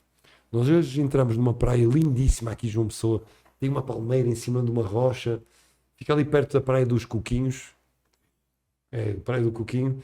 Eu achei aquilo lindo e disse, que paraíso. E quando caminhávamos pela orla, eu e a minha esposa, eu apanhei uma praia pequenina, e eu apanhei 11 palhinhas de plástico, do coco, de beber o coco, 11, uma lata e uma embalagem plástica, e trouxe na mão. E o senhor que nos conduziu, um guia fantástico, maravilhoso, um ser extraordinário, o Sérgio, que além de ser guia turístico, falou-nos de cultura, falou-nos de geografia, falou-nos de hábitos, rotinas. Amanhã vai ser muito mais fácil para mim falar na palestra conhecendo um pouco da essência de João Pessoa, da história, desde quando é que se criou, qual era o nome antes e o nome depois, porque é que passou a ser João Pessoa. Maravilhoso. E um ser tão sensível, e olhou para mim, fez assim uma cara tipo, você é turista, está carregando lixo? E ele disse assim, Ricardo, que gesto nobre. E eu disse, é um gesto pelo mundo. Eu moro neste planeta, esta também é a minha casa. E vinha pensando, naquela praia estavam mais de 100 pessoas, todas elas acima da média. Há pessoas que não têm dinheiro para fazer férias. Todos eles são turistas, estão acima da média. Estão numa classe média, média alta ou alta. Nenhum teve a humildade de pegar no lixo. Só que este é o lixo que todos carregamos. Então, quando alguém critica, quando alguém julga, quando alguém fica com inveja, quando alguém culpabiliza, quando alguém sente vergonha, na escala emocional a vergonha é a emoção mais débil que o ser humano tem. São 20 Hz de calibração no organismo. Alguém com vergonha, ou culpa que tem 40 Hz, alguém que está doente. A curto prazo, psicossomaticamente, vai ficar doente. Porque aquilo que você falou para o medo, a coragem, está a cerca de 220 Hz. É aí que tudo muda. Você tem razão no que disse. A coragem elimina o medo. Mas para isso precisamos perceber como é que funcionam as nossas emoções. Emoções abaixo de 200, ressentimento, raiva, angústia, medo, tristeza. E as últimas duas, culpa e vergonha, estão matando o ser humano. Então aquelas pessoas ali nem sequer se apercebem. Elas estão abaixo disso, estão inconscientes. Então há quem tenha a consciência que se nós não fizermos o nosso papel, Ricardo, mas não fui eu que atirei a lata ao chão. Pois, mas se todos pensamos assim, isso é uma das frases que na Bíblia às vezes levam a pensar. Eu gosto muito de ler a Bíblia, o livro mais lido do mundo. E diz lá, olho por olho, dente por dente. Se nós não filtrarmos bem aquilo que dizemos, essa frase pode se tornar cancerígena nas nossas ações. Porque se fosse literalmente olho por olho, dente por dente, estávamos todos cegos e sem dentes. Então é preciso a gente colocar-se em causa e olhar no espelho. Por vezes é preciso a gente responder olho por olho, dente por dente. Mas ali temos de fazer a nossa missão. Dar o exemplo. Então as palavras mexem, mas os exemplos puxam. E até podemos pôr aqui um quinto E. O E do exemplo. Depois de eu ter energia, capacidade de energizar, ter o edge de tomar decisão, a experiência que é resolver problemas, nós começamos a dar um exemplo. 5 E's. Eu trouxe 4, seu 5. E agora falta um P. Para isto ser perfeito, falta-me aqui o meu P. E qual é o P? Para que isto seja 7, é o P da proximidade consigo mesmo, ser o próprio, ser autêntico, regado com o P da paixão. O que quer que faça, faça com paixão. Onde está a paixão está muito daquilo que é o nosso propósito. Que é aquilo que estamos a falar neste P, o propósito. É eu saber que passei neste mundo e deixei uma pegada positiva. Eu saber que um dia mais tarde alguém me vai recordar por aquilo que eu fiz de bem, não por aquilo que eu fiz de mal. Então eu como pai, eu como amigo, eu como empresário, como irmão, a minha missão é vir a este mundo e deixar ecoar algo mais para o próximo mundo. Apanhar 5, 8, 10, 15, 20 palhinhas do chão de plástico, passa por aí. Pequenas ações fazem a grande diferença. E no mundo nós somos seres humanos, são tão pequeninos, 8 bilhões, uma pessoa conta para algo, conta. Porque uma pessoa pode mudar a vibração no subconsciente coletivo, aquela energia que o nosso inconsciente se conecta, o gesto de um toca a todos. E fisiologicamente nós sabemos isso, a cada inspiração e expiração são milhões de átomos que saem e entram. Então, estávamos falando do futebol, quando eu inspiro, está aqui um pouquinho do Ronaldo, está aqui um pouquinho do Messi, está aqui um pouquinho de todos os caras, o Hulk desta cidade, que foi jogador também do meu clube, o Porto. E é isso que me faz olhar para o ser humano, sempre que possível, com os olhos de ver alguém igual, em que comete os seus erros, mas estamos aqui para juntos crescermos e bate-papo 7. Conversa. Entendeu? Show de bola, Ricardo. Muito obrigado mesmo, Ricardo. É muita reflexão, muita inspiração, né? Inspiração. Ricardo, você falou o que nós fazemos na vida ecoa na eternidade, seria isso? Isso que você acabou de nos trazer, seria o conceito ou uma definição de prosperidade? Para mim, prosperidade é muito mais do que ter dinheiro, do que ter valores, do que ter materiais. Prosperidade para mim é crescimento. É tu garantir que hoje foi melhor que ontem, não que é melhor que a pessoa que está ao seu lado. Quando nós nos comparamos, não temos prosperidade. Temos avareza, temos distância, porque vamos sempre perder. Qual é a probabilidade de em 8 milhões de pessoas haver uma que seja melhor que nós numa área? Depende, Teófilo sim. 100%. 100%. Mesmo numa relação desta, eu gosto muito da relação de mestre versus aluno, do mentor versus mentorado. Porquê? O mentorado, por muito que seja melhor já que o seu mentor, deve manter sempre o respeito pelo mentor. Sempre. E hoje em dia vê-se muitos jovens, e dou os parabéns para você por isso. Sim, há muitos jovens que esquecem o mentor, esquecem o mestre, esquecem o pai, a mãe. Então há uma hierarquia. O mentor um dia ensinou, deve ficar sempre no coração. Sempre. Isso é muito bonito de ver. Então prosperidade é isso. É a gente agradecer o dia de todos os dias. É apenas sabermos que hoje vamos fazer tudo o que podemos com os recursos que temos para ser melhor que o dia de ontem. E garantir que crescemos. Crescimento é vida, crescimento é poder, crescimento é ser a nossa melhor versão à procura da essência. Com uns dias estamos mais próximos, outros dias um pouquinho mais longe. E vencer para mim é isso. Passo atrás de passo, inspirar o mundo. Caramba, isso aí eu já tô vendo que vai dar um corte muito massa no nosso Instagram. Que já vá seguindo nosso Instagram, batepapo, _7. Vai ter lá os vídeos do Ricardo Mendoza. Mas se quer agregar valor, conhecimento, inspiração e motivação na íntegra, perca não, porque aqui foi transformando nossa forma de pensar, ajudando a construir nosso valor, né? Ricardo, falando em transformação, qual foi a transformação ou quais foram a transformação mais impactante que você já testemunhou com esse teu trabalho? Olha, há 3 dias atrás, uma senhora de 57 anos, num evento de 3 dias, com a filha presente no evento, a filha dá um testemunho, toca na mãe, de repente a mãe está no palco, colocamos uma série de pessoas a fazer aqui um trabalho e de repente está todo o grupo proporcionando uma transformação. O que é que eu aprendi ali? Quando eu a chamo ao palco, pensei, vou fazer posições perceptuais, vou dissociá-la do problema, neurologicamente, vou criar uma nova percepção, ela vai abrir a sua mente, o seu cérebro, o seu pensamento a uma nova comunicação, vai fluir, vai criar espaço, vai dar solução. Quando dei por ela, tinha um trabalho de coaching numa espiral, as posições perceptuais pendentes, uma ligeira constelação sistémica, um trabalho de neuroestratégia. E a transformação é isto. É a gente saber que a melhor transformação que alguma vez a gente viu é aquela que a gente vai ver. Boa. E vou repetir outra vez. A melhor transformação que alguma vez alguém pode ter visto não é aquela que já vimos, mas é aquela que nós podemos ver com estas pequenas transformações que fomos fazendo. Esta transformação, toda a gente chorando, uniu o grupo. Muito depois da pessoa disse: Ricardo, eu nasci e voltei a nascer hoje. 57 anos e eu me libertei aqui. Fantástico ouvir isso. Há que celebrar e há que honrar aquele momento e fazer ainda melhor. E é possível.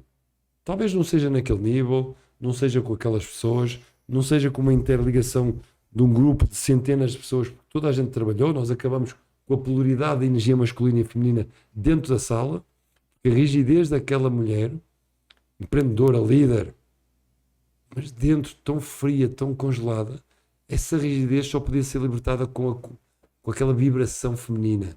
Então eu comecei a colocar pessoas no palco em sítios diferentes para confundir a mente consciente dela. O que é que ela está a fazer? Porquê é que colocou esta mulher ali? E todas elas foram sussurradas ao umbigo. Pensa apenas no amor, na energia feminina, no carinho, no aconchego e na leveza do feminino, desejando o melhor para aquela tua irmã mulher. E tu tendo mais de uma centena de mulheres espalhadas pelo palco e à volta dela, em posições diferentes, a mente consciente não tem capacidade para limitar o poder da mente inconsciente. E a neurociência tem trazido cada vez mais estudos. Eu sigo muito a minha associação, a minha certificação foi pela ABNLP, ou seja, American Board Neurolinguistic Program. É uma das mais credíveis. Eles só fizeram uns estudos feitos através de eletrocefalograma para ver a capacidade que nós temos de captação de informação e conhecimento através do nosso cérebro. E o cérebro está dividido no hemisfério esquerdo e hemisfério direito. O hemisfério esquerdo é aquele que nos foi ensinado na escola e que ainda é ensinado de forma prioritária na escola. A parte numerológica, a parte linguística, a parte organizacional, planejamento, okay? Tudo aquilo que nós fomos educados a ter uma estrutura, a ter uma lógica. O hemisfério direito era o hemisfério que até à década de 80 pensava-se que era uma parte do cérebro que não está desenvolvida, que ficou ali um bocado pré-histórica. Só que estudos, depois do Daniel Goleman trazer a inteligência emocional, de uma forma básica, inteligências, competências emocionais, pessoais e coletivas. Esta é a base da inteligência do Daniel Goleman, depois há uma série de ramificações. Só que começa-se a perceber que o hemisfério direito tem uma capacidade intuitiva, emocional, visionária, muito diferente, até sensitiva, intuitiva, muito diferente comparado ao resto do cérebro. Então eles identificaram qual é o nível de captação de informação dos dois hemisférios. E agora vou-vos perguntar a vocês, se eu vos disser que o hemisfério esquerdo, pelo qual nós fomos ensinados e educados, estudamos, capta 134 a 138 bytes de informação por segundo, e o outro hemisfério foi desaproveitado, foi não valorizado, quanto é que acham que é o rácio de captação de informação por segundo em bytes do nosso hemisfério direito? Maior, menor, 10 vezes maior, 10 vezes menor, 100, 1000? Eu acho que é menor. Eu acho que deve ser maior, porque acho que é nele que tem o subconsciente, né? Isto foi debatido até que se fizeram muitos estudos. A capacidade de captação são 2 a 4 milhões de bytes de informação por segundo. E nós já utilizámos aqui isto. Por exemplo, quando eu fiz o pre-frame e dizer há uma outra história que foi um ponto de viragem na minha vida, na Grécia, no Monte Olympus, um dos meus maiores sonhos. O que é que eu fiz? Eu conectei com a mente consciente e disse, no final, sugiro que acabemos com isto. Esta informação foi guardada na mente inconsciente e nós continuamos a conversa na mente consciente com outros detalhes. E este armazenamento deixa quem estiver a ver este podcast em direto ou posteriormente, vai deixar mas qual é a história da Grécia? Porquê é que o Ricardo falou do Monte Olympus? Porquê é que um empresário está a falar dos deuses do Monte Olympus? Então o inconsciente vai ficar fértil.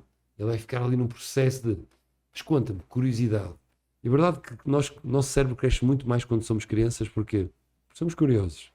A mente é de paraquedas. E depois vamos fechando.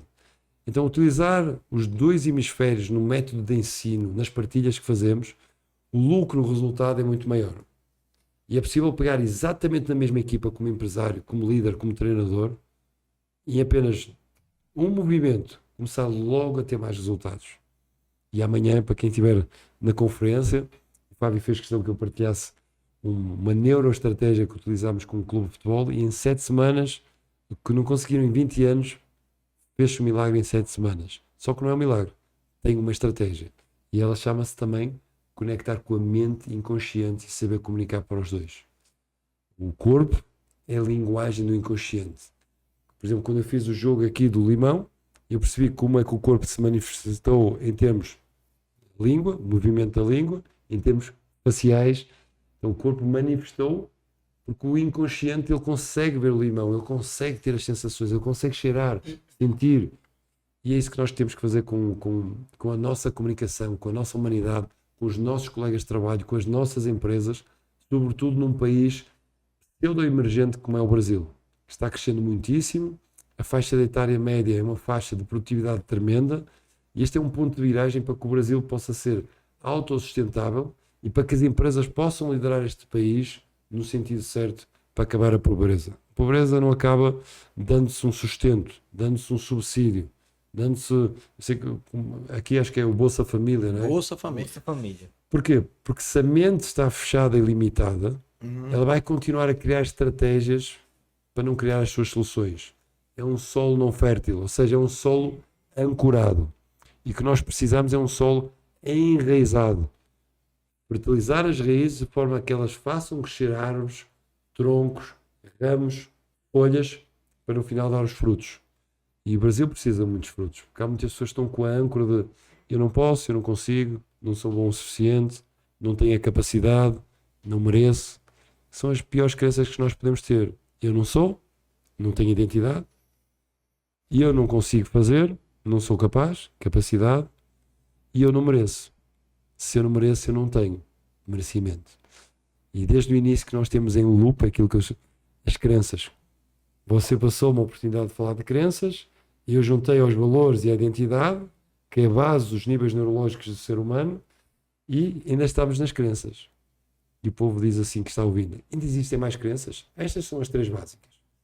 Mas a única crença que existe é aquela que te limita ou que te empodera. Trabalha com essa, que a tua vida vai ser muito melhor. Ricardo, você falou aí a questão de uma política social do Brasil, que é o Bolsa Família. Eu não estou necessariamente apontando para ela, só estou citando, mas algumas políticas sociais, ao invés de desenvolver a sociedade, ela trava. Sim? Existe uma mentalidade diferente entre a Europa e a América. Okay? Eu também não estou a criticar, porque certamente o Bolsa Família poderá ajudar algumas pessoas que não teriam nenhum tipo de ajuda. Sim. O que eu critico é a maneira como ela está a ser entregue. Que é, esta Bolsa Família tem que ter um incentivo. Em Portugal também nós temos uma coisa que se chama subsídio de desemprego. Ou seja, tu trabalhas um determinado tempo e depois, se perder o trabalho, durante um tempo o Estado dá um bónus para você, que é um tempo indeterminado, dependendo, variável, um tempo variável. E o que é que acontece? As pessoas, quando entram para o fundo de desemprego, no primeiro dia eles não vão procurar trabalho. No primeiro dia eles vão ver, ok, tenho mais um ano agora de fundo de desemprego. E a maior parte das pessoas que estão no fundo de desemprego, eles acabam o fundo de desemprego em toda a sua totalidade. Só depois é que começam procurando trabalho. Existem dados estatísticos disto. Então nós, como líderes, como políticos, porque eu adoro política, não gosto é da maior parte dos políticos que estão na nossa atualidade, não apontando nomes, porque política vem do grego polis, servir o outro. E em Portugal, pelo menos, eles estão-se servindo muito a eles próprios, o do próprio partido, e há que haver uma mudança de mentalidade. E eu acredito muito nisto. Vidas difíceis versus vidas fáceis. E eu acho que nós estávamos vivendo uma vida fácil. A Europa está entrando numa vida mais difícil neste momento, com a guerra, muitas lacunas, o imperialismo americano está a desaparecer, está a começar, os chineses estão mexendo com muitos dos lobbies, a Europa não produz, vive praticamente do turismo, tem muitos desafios que eu vejo como oportunidades. Se falarem para o meu país, que eu amo Portugal, dizem que Portugal é o pior país da Europa. Eu acho que é o melhor. Somos o que temos mais sol, somos o que temos mais costa de mar dentro do território, somos o país que falamos a mesma língua que o povo brasileiro, temos aqui uma sinergia única de irmãos, maravilhosa comida, tantas coisas boas, só que elas não vão funcionar se nós não fizermos as coisas certas. Então, estar a dar um bónus para que as pessoas não produzam, não trabalhem, vai ter uma consequência. Então, qual é a consequência que eu vejo? Vidas fáceis. Qual é a consequência das pessoas? Vidas fáceis é mais ou menos o verão da vida. Eu sei que no Brasil parece que é sempre verão, mas na Europa nós temos 4 estações. Verão é o melhor. Quando está o melhor, o que é que acontece a seguir ao verão? Outono. As coisas pioram. Então, se vivemos uma vida fácil, as pessoas ficam mais fracas. Os líderes ficam menos líderes, as pessoas ficam mais fracas. Perde-se o valor. Quem diz vidas fáceis diz uma empresa já fácil, diz uma família fácil, um relacionamento fácil. Leva a que as pessoas fiquem mais fracas. É natural. A gente acomoda-se, acomodação, zona de conforto. E pessoas fracas, o que é que acontece à vida? Ou às empresas, ou ao relacionamento? As pessoas fracas fazem relacionamentos piores, empresas piores, uma vida pior. Logo, verão, a seguir ao verão, outono, depois do outono, inverno. São esta vida difícil, fraca. Só que depois de inverno vem o quê? Primavera. E o que é a primavera? São as pessoas Renascendo. fortes, renascendo. São as pessoas fortes, com liderança, pessoas a fazer aquilo que está certo, tomarem boas decisões, os 5 E's e os 2 P's para fazer 7. E isso é que vai originar uma vida fácil, uma vida melhor, uma empresa melhor. Nós pensamos nesta lógica e temos que analisar onde está o país. Neste momento, se o Brasil está num país, num momento de crescimento, pseudo emergente, já não está naquela fase emergente, está já há aqui um controle, mas ainda está crescente. Onde é que nós vamos olhar? Onde é que está o país neste momento? Eu acho que está na primavera. E na primavera tu ajudas as pessoas a plantar. Não dá de comer. Tu dá a cana, não dá o peixe. Então há que incentivar esta força que existe no Brasil, que eu vejo força. Poucos países do mundo onde eu estive, vejo aquela força. Eu entro, eu começo a palestrar e as pessoas estão com o brilho nos olhos. Estão com sede de vencer, com sede de aprender. E você disse uma coisa lindíssima. Disse que este programa é o programa do conhecimento, o programa da inspiração e o programa da motivação. Pelo menos foi isto que eu ouvi, Sim. mas virem na gravação e eu curei bem. Conhecimento é o quê? Algumas pessoas pensam que é conhecimento, que é informação. Não. Conhecimento é informação mais a ação que dá o conhecimento, que depois multiplicado se traduz na sabedoria. Inspiração é o quê? In-spirit. Dentro do espírito. É ir buscar cá dentro do nosso propósito, da nossa alma, inspiração para, com a ação, agir. Portanto, agir dentro daquilo que é o nosso espírito. E depois, motivação. É o motivo para a ação. É o porquê é que tu vais fazer. E se alguém nos está a ouvir neste momento, se não ainda desenharam a tua pergunta certa, eu vou olhar ali na câmara e vou dizer: porquê é que estás aqui? Porquê é que o vais fazer? Porquê é que vais ser um grande líder? Porquê é que vai ser um bom marido, um bom pai, uma boa filha, uma boa mãe, uma boa mulher? Porquê? Quando você descobre o porquê, qualquer que seja o obstáculo do caminho, ele vai ser sempre mais pequenino. Isso é que é a motivação. E então, quando eu ouvi conhecimento, inspiração e motivação, eu disse: um privilégio, uma honra poder estar aqui e compartilhar com vocês algumas das experiências. Espero que também ajudem outros.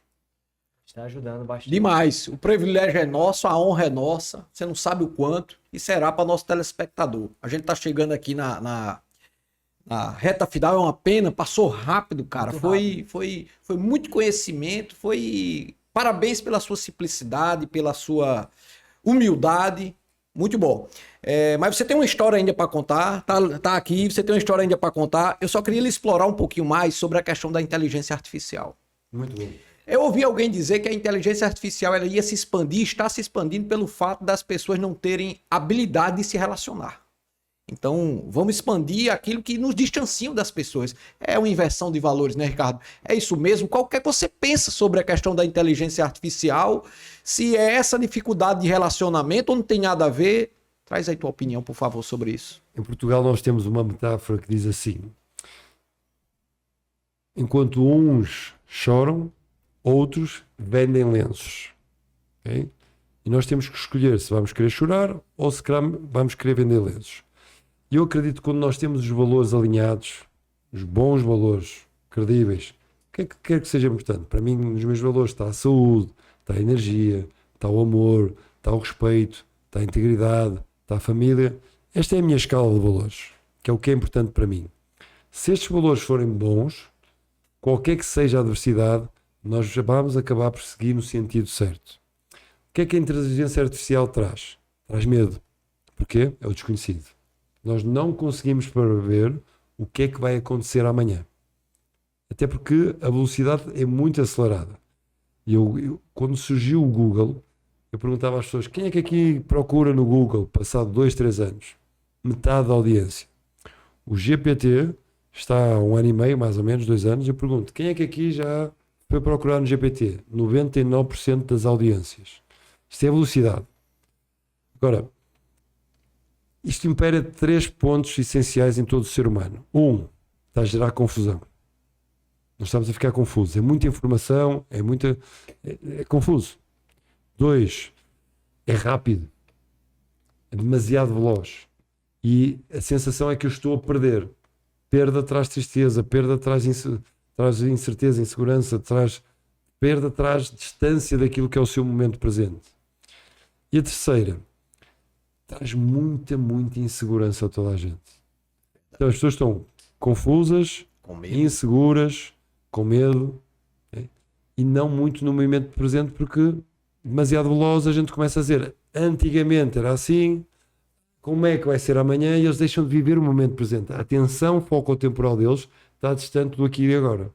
Okay? Não a favor deles, porque é demasiada.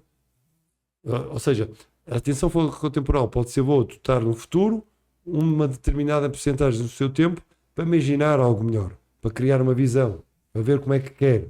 No passado também, para aprender com o erro. Mas tem que ser uma pequena percentagem. Não pode ser 80% do seu tempo no passado, vai ficar deprimido. Não pode ser 80% do seu tempo no futuro, vai ficar ansioso. Temos que ter um controle sobre isto. A inteligência artificial mexe um pouco aqui com os nossos hábitos, com as nossas raízes. Mas os nossos pais já se queixaram da geração deles. Os nossos avós também. E queremos trocar e vamos viver no tempo da pré-história, do Paleolítico. Nós nem recursos tínhamos para lutar com os dinossauros. Vai sempre haver um reto, vai sempre haver um desafio. O que muda é o significado.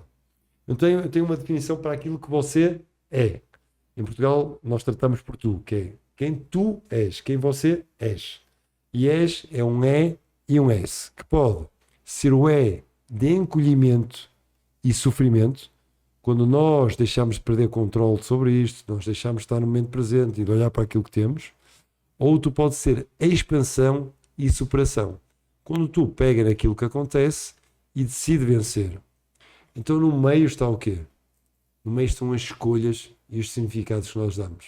Então a inteligência artificial é boa ou é má? A minha pergunta para quem nos está a ouvir é o que é que você escolhe? Qual é o significado que dá? E eu tenho várias escolhas e vários significados. E eu sugiro a todas as empresas que eu faço consultoria, a todos os meus mentorados, a investir no mínimo 5% da sua receita já na inteligência artificial. 5% da receita em inteligência artificial. Se eu olhar um pouquinho para a frente, vou agora no futuro, aquilo que os influenciadores fizeram aos grandes artistas nos últimos anos, a inteligência artificial vai fazer aos influenciadores. Está a mudar muito rápido e eu acho que as pessoas ainda nem se aperceberam.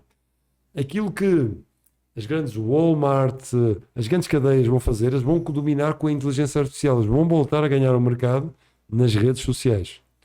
E o que é que vai ser o futuro das redes sociais, que é parte integrante da nossa vida? Você tem Instagram? Sim. Você tem Instagram? Você também? Eu também. Fiz aqui quando vim no Brasil em 2019 que não tinha. Eu não ligava muito nas redes. Quantos milhões hoje? Não, tem pouquinhos ainda. No Instagram, Portugal, nós não. O Instagram não é como no Brasil. Não é, estamos ali com algumas dezenas de milhares. Espero depois deste podcast ter vocês todos também seguindo aqui nas redes sociais. Ricardo Mendoza.oficial. Já aí, mais 5 e 2, 7. Os dois somos nós dois. Mais 5 sem os dois. O digital está presente. E nós, o futuro, é sermos autênticos. é sermos genuínos. Aquilo que nós somos, não é querer aparentar ser bonito, como no outro dia que fui com a minha filha e com uma amiga, e a amiga dela estava a tirar fotografia, uma foto na salada da minha filha. E eu pensei, o meu tico fala muito alto, e disse, fantástico, deve estar a tirar a foto para pôr no vision board, deve estar a tirar a foto para se lembrar e se inspirar, porque ele ia comer um hambúrguer com batata frita. 1200 calorias comparado com 300 calorias. 1200 calorias é o que o nosso corpo, em média, das populações mais longevas consome. Se vocês pegarem a tal população da zona azul, as 5 mais longevas do mundo, todas elas consomem entre 1200 a 1500 calorias por dia. Ela vai consumir só naquele almoço e ainda não perdeu a sobremesa. E eu perguntei-lhe, estás tirando uma foto no exemplo para que depois possas usar? Não, é só para os meus seguidores verem uma coisa porreira. Isso não tem futuro. Isso não tem futuro. O porreiro, o bom, o sucesso vai ser orgânico, genuíno, verdadeiro, e as pessoas vão poder diferenciar o que é realmente único, é ser humano. E isso nunca vai haver ninguém, nem nada, que nunca nos pare. A distância social, se tu estiver de bem consigo próprio, se tiver uma boa autoestima, uma boa autoconfiança, você é adorado pelas pessoas, porque é adorado por si próprio. Não vai andar atrás dos outros, querendo que os outros validem aquilo que você já tem de valor.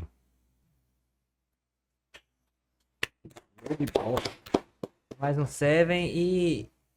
Cara, tá sendo terapêutico estar aqui conversando contigo. Muito generoso, muito generoso. Acho que essa é a palavra, pelo menos pra mim.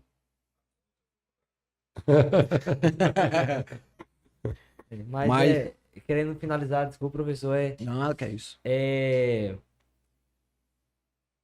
Eu venho passando por alguns momentos de decisão difícil, momentos que tem consumido muito da minha energia, e eu acho que momentos de conversas assim que estão trazendo essa leveza, o senhor está trazendo muita coisa de uma forma muito leve, que é difícil de se ter nas conversas da vida, né? Tem me deixado realmente muito feliz. Não é babando o ovo de ninguém, mas, cara, parabéns. Não, de forma, eu olhei no geral, né? Eu olhei pro pessoal. Mas não é babando o ovo de ninguém, mas assim, cara, eu quero agradecer primeiramente a Deus, mas também pelo senhor ter aceitado o convite de participar aqui do podcast, que melhorou bastante meu dia, minha semana, meu mês. A nossa. Amigo Ivan é meu parceiro, meu companheiro, foi meu aluno. Não se trata do termo que você usou. Se trata de reconhecer o valor das pessoas. Não se preocupe quando você dá honra às pessoas. Quando você dá honra a um convidado ilustre como é o Ricardo. Isso é honra. Não se preocupe com o que vão falar, com o que vão dizer. Seja você, e você é um cara que honra, que reconhece talentos, que honra pessoas como essa. Como a mim, sou muito honrado em ter a sua honra. Então, seu dia ficou bom, o meu ficou também. Ricardo, ele tem um princípio, Ricardo. Você tem um princípio que é independente do ganho. E acho que o teu ganho para isso, talvez, teu ganho não seja financeiro nem monetário, porque você disse que veio para Paraíba, porque você quis honrar. Então, acho que teu princípio é servir para salvar. Acho que você veio aqui nos servir. E tua palavra, ela salva, ela liberta. Eu acho que ela tá muito conectada com os valores, com os princípios milenares, cara. Parabéns, show de bola. E eu queria te explorar só um pouquinho mais para você entrar na história, a gente tem um tempinho ainda. Mas o Brasil hoje tá cheio de coaching, né? Virou uma moda, um modismo. Mas com a qualidade e com a relevância que você traz essa profissão, com que você traz esse trabalho para as pessoas, são um ou outro. Você tem alguma parceria com algum coaching brasileiro? O que é que você acha dos coaching brasileiros que vendem principalmente questões, não vende só a questão do crescimento, né, do crescimento pessoal, daquela questão que você acabou de reforçar, da inspiração, da motivação, do conhecimento, mas muito uma questão, vejo que muitos deles vendem uma questão material. Vamos por partes, então. Primeiro, para aqui para o Ivan. Ivan, a gente para ver, primeiro tem que ser. Todos os elogios que você deu, eu agradeço. Só para reforçar, eles estão aí. Eu digo isto por mim próprio, porque a sua humildade fez-me desejar ser ainda mais humilde. Porque às vezes nós temos de ter tanta força para continuar em frente, e os dias instáveis que estão na sua vida também estão na minha, estão na de todos nós. Estão aí que é para a gente ficar ainda mais forte. Deus, para quem já vi que vocês acreditam em Deus, Sim, Deus muito. não vai escolher os mais fracos para mostrar o que é o caráter. Vai escolher aqueles que ele sabe que eles vão conseguir conquistar o caminho. Então, eu acredito muito, para ver é preciso ser. Às vezes as pessoas dizem-me, eu aqui sentado sou muito mais calmo, já me viu no palco, eu no palco transformo, fico um monstro de comunicação. E as pessoas veem, ei, você tem um dom. Eu não acredito em dons. Eu acredito em acordar às 4:30 da manhã todos os dias, e às vezes é 1 da manhã ainda estou a responder às pessoas no Instagram, porque elas precisam de ajuda. E às vezes uma palavra pode alimentar o mundo. Palavras são só 7% de comunicação, mas quando é feita, quando ela vem do coração, aquela comunicação, ela aprofunda-se.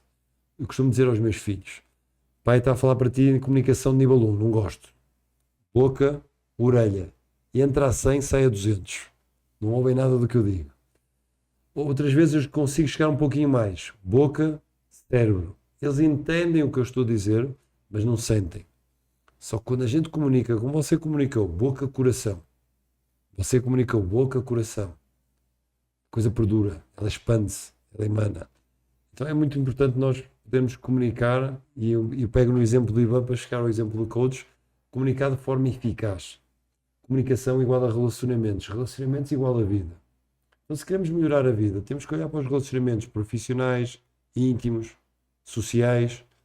E o que é que está antes disso? É comunicação. E pessoas comunicam muito mal nos dias de hoje. Hoje em dia há pessoas que preferem mandar um WhatsApp do que dizer frente a frente, fazer uma chamada. Hoje em dia há pessoas que já nem falam umas com as outras. Então isso é uma grande oportunidade. O eixo, escolhe, significado, é uma oportunidade para nós nos transformarmos sempre em melhores pessoas, ajudando os outros ou ajudando-nos a nós próprios, dependendo de onde nós estamos. O que é que eu acho dos coaches? Eu acho que o coach é como todas as coisas no mundo, todas as profissões.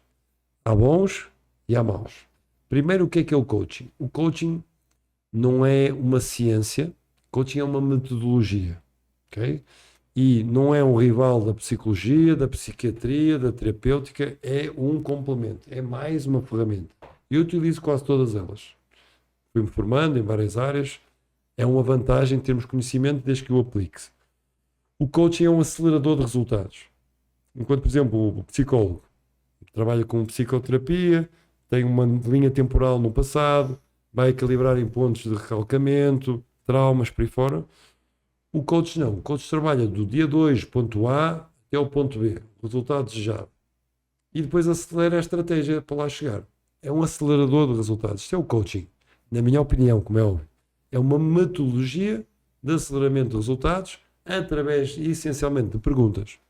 Depois alguns são enriquecidos com programação neurolinguística, com inteligência emocional, com constelações, com o que quer que seja. Agora, obviamente que quando há uma metodologia que, por incrível que pareça, numa semana consegue proporcionar mais recursos que pessoas que estudam 4, 5 anos na faculdade, isso cria um conflito. E em vez de uns conhecerem melhor os outros e comunicarem para ajudar a humanidade, que é aquilo que precisamos, cria-se aqui um atrito e depois há divergências. Há coaches fracos? Há coaches fortes? Mas também há jogadores de futebol que metem golos na própria baliza a vida toda. E outros que marcam sempre contra o adversário. Então quem sou eu para dizer quem é que são os bons coaches ou os maus coaches? Eu conheço coaches de excelência e conheço outros que precisam de melhorar. Eu sou amigo de ambos. Porque uns ensinam-me, outros ensinam-me a ensinar-lhes. E ensinar não é mais do que aprender quando tentamos ajudar os outros. Então todos eles têm espaço se a intenção deles for pura, genuína e boa. E isto é o que me importa. Não sei quantos, é um coach muito famoso e faz tudo errado. Qual é a intenção? É boa? Vamos conhecer. Que o julgamento é que nos afasta das pessoas. E por trás de qualquer que seja a ação, existe sempre, em tudo, uma boa intenção. Nem que seja a ação mais criminal que vocês possam imaginar. A ação mais desprezável. Mesmo essa ação tem uma intenção boa, pelo menos para aquela pessoa. E os coaches são iguais aos outros. Há muitos bons coaches. Nós já tivemos uma parceria com o Instituto Brasileiro de Coaching aqui no Brasil. Neste momento temos parcerias com algumas empresas, uma delas o Grupo Acelerador, temos outras parcerias que estão a ser feitas no Brasil, Moçambique, em Angola, para que dentro da nossa língua, dos nossos costumes, da nossa cultura, com as nossas diferenças, possamos entregar. Eu próprio tenho 42 coaches trabalhando para mim diretamente na minha empresa e que transformam a vida das pessoas. Uns são excelentes, outros estão no caminho deles. Mas de forma regular, estes damos um bom pontapé no rabo para andarem mais depressa. Se diz aqui, pontapé no rabo. Diz. E aqueles vamos puxando com a mão. Mas todos têm um papel essencial. Porque se nós aprendemos com o erro, vamos ser sempre melhores. Mas não podemos dizer que este não presta ou que este não serve.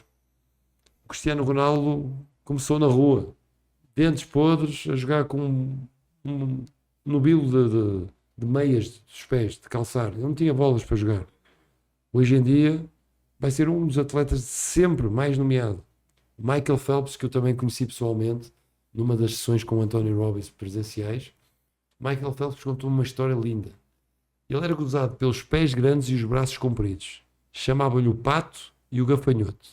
Imaginem o pato com aqueles pés, em vez de se dedicar à natação, dedicar-se aos 100 metros de corrida. Não dava.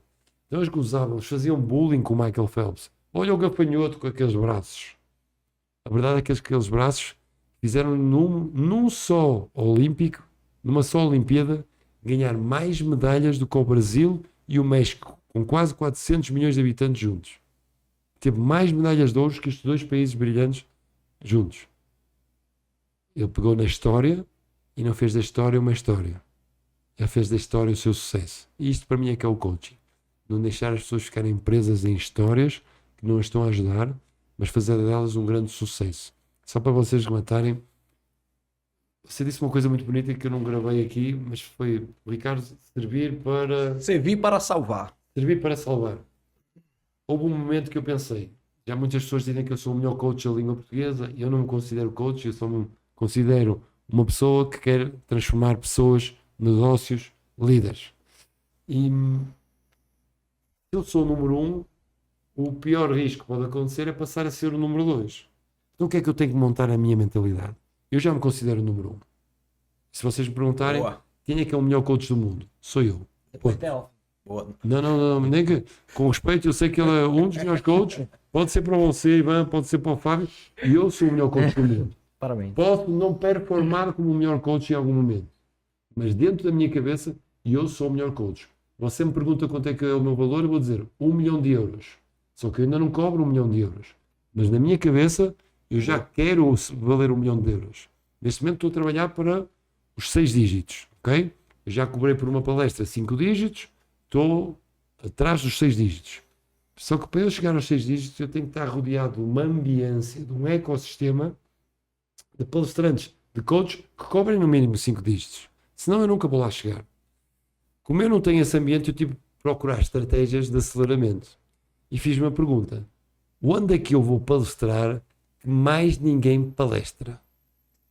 Porque o palestrante começa a dizer, eu já sou o melhor do mundo, já ganho 50 mil reais por palestra, 100 mil reais, já palestrei para 10 mil pessoas no Panamá, numa língua que não era minha, já falei com os ministros, já falei com os feras todos do Brasil. E tu começa a ter vaidade. A vaidade não é uma emoção muito salutar. Então eu treino para não... Eu quero ficar no primeiro lugar. Eu considero-me sempre o primeiro. Quando alguém diz que é muito bom, eu quero aprender com ele. Eu baixo o patamar e deixo como se estivesse a começar no primeiro dia. O que é que você faz que os outros não fazem? Como é que você conseguiu chegar aí? Contudo, aqui nós temos que desafiar. E só há 3 maneiras de fazer isso. 1, fazer uma coisa que você não gosta.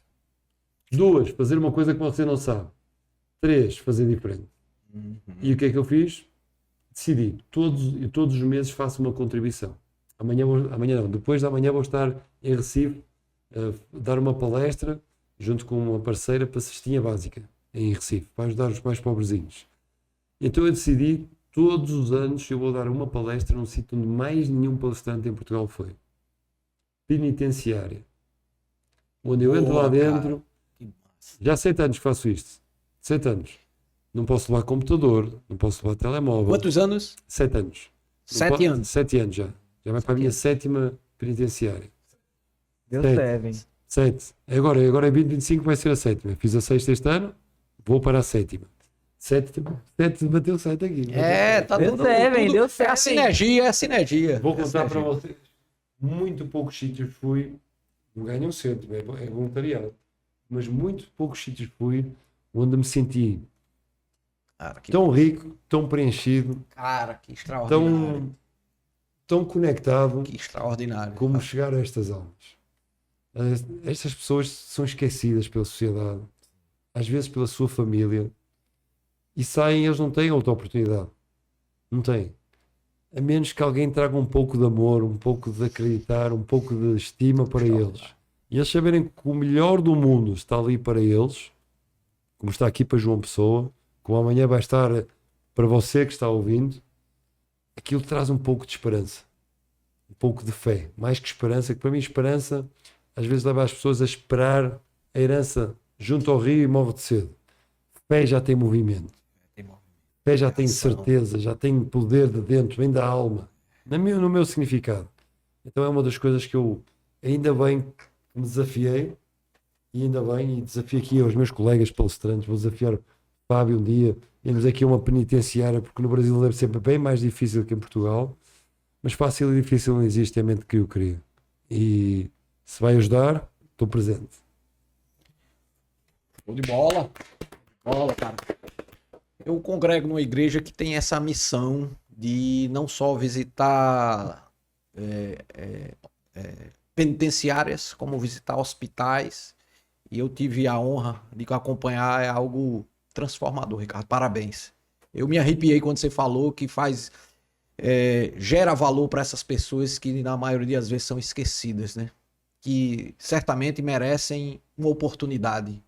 E se tu gera valor para alguém que usualmente ninguém lhe dá valor, qual vai ser a sua facilidade de gerar valor naquelas pessoas que já o têm? Boa reflexão. A minha melhor sessão de coaching foi com a irmã, de uma das minhas melhores líderes. É palestrante, está a ter muito sucesso no mundo dos relacionamentos. E ela disse-me assim: preciso pedir ajuda. Eles são muitas irmãs. Uma das minhas irmãs parece-me que é um caso perdido. E eu, caso perdido, e eu programei aqui a minha mente, caso Tico. perdido, O Tico. Tico falando, já está. Já está. Vamos resolver. Está resolvido. 3 sessões. Uma pessoa que se tentou suicidar 8 vezes. 8 vezes. Até o dia 2. Nunca mais tentou. 3 sessões. E fui só desconstruir o padrão, criando sempre a empatia à base da programação neurolinguística. Ao final de 3 sessões, a gente chegou lá.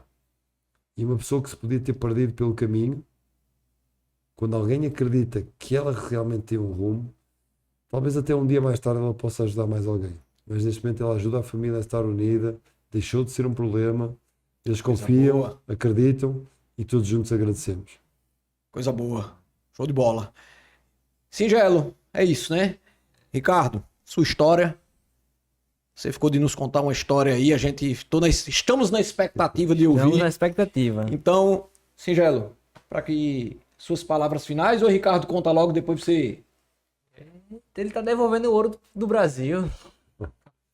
O ouro que tanto português Tá devolvendo o É a ouro do Brasil. colonização inversa. Ele tá Trazendo devolvendo ouro, tá trazendo ouro, tá trazendo ouro, tá trazendo ouro. valor, tá Trazendo trazendo valor. valor, tá trazendo valor, É. tá trazendo valor. Por favor, traga pra nós essa bendita história.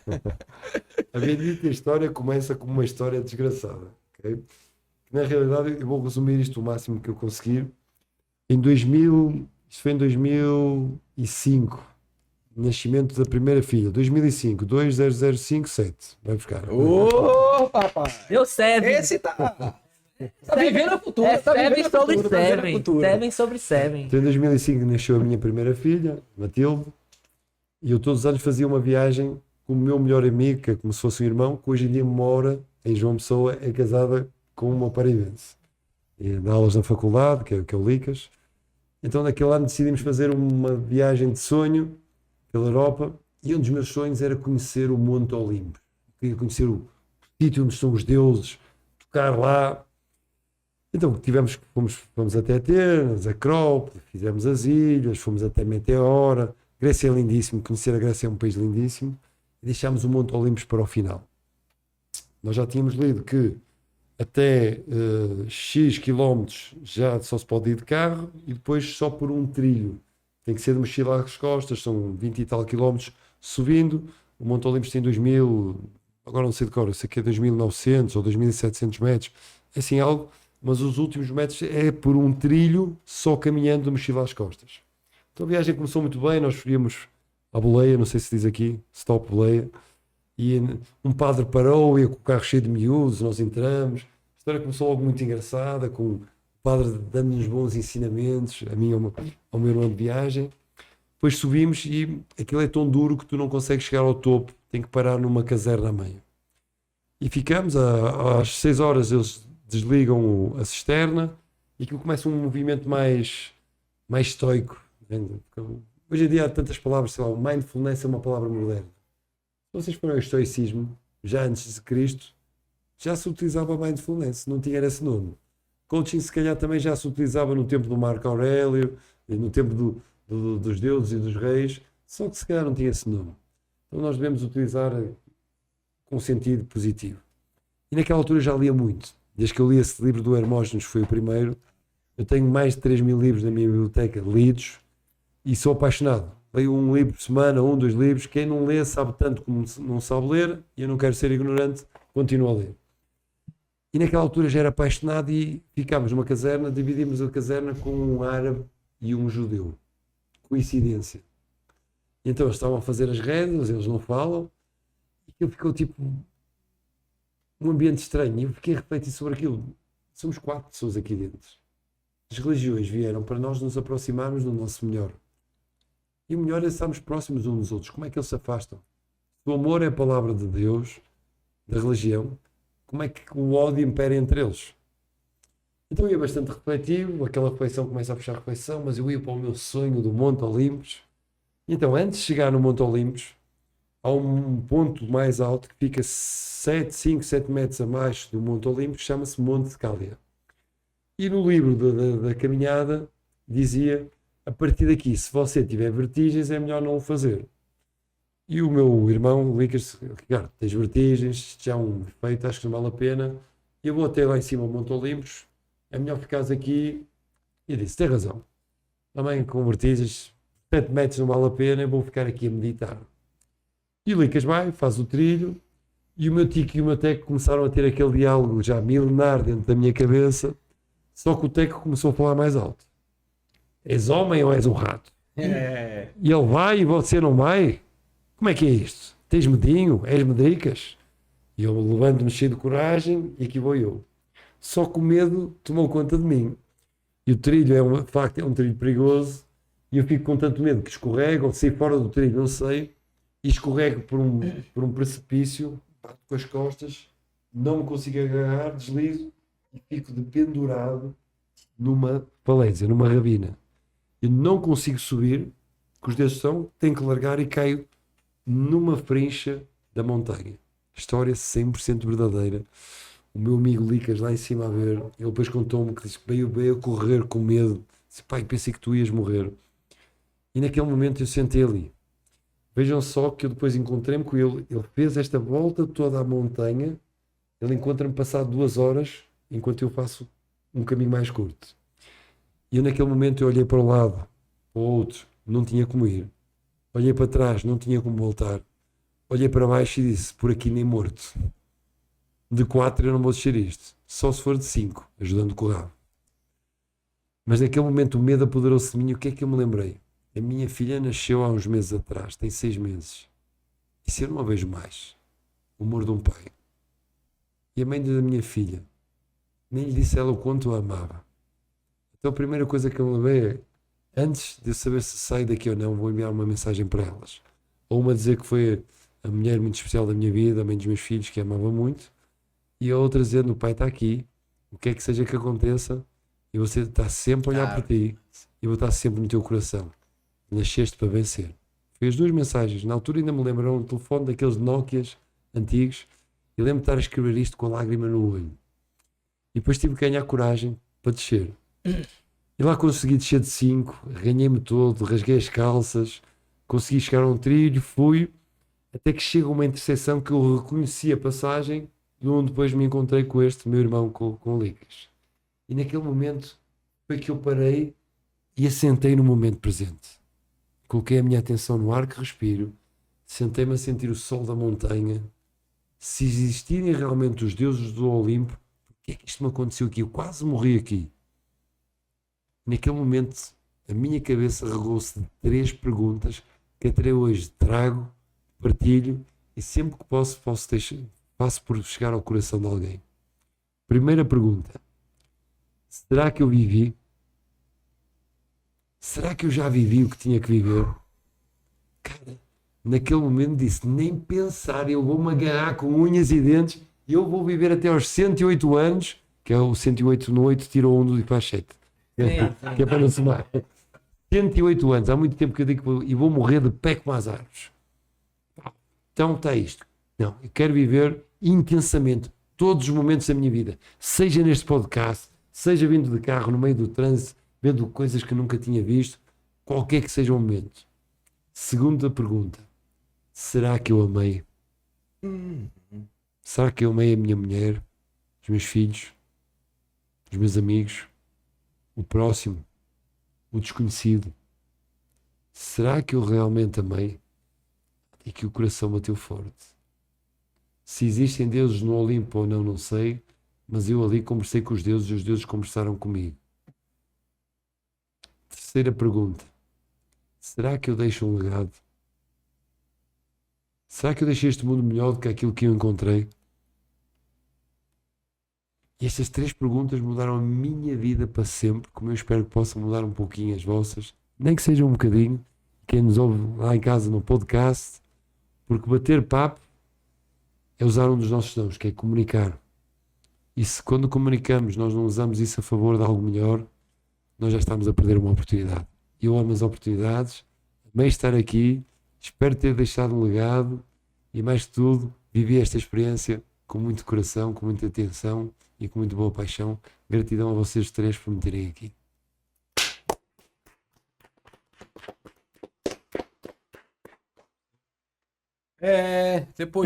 Depois dessas lindas palavras, dessas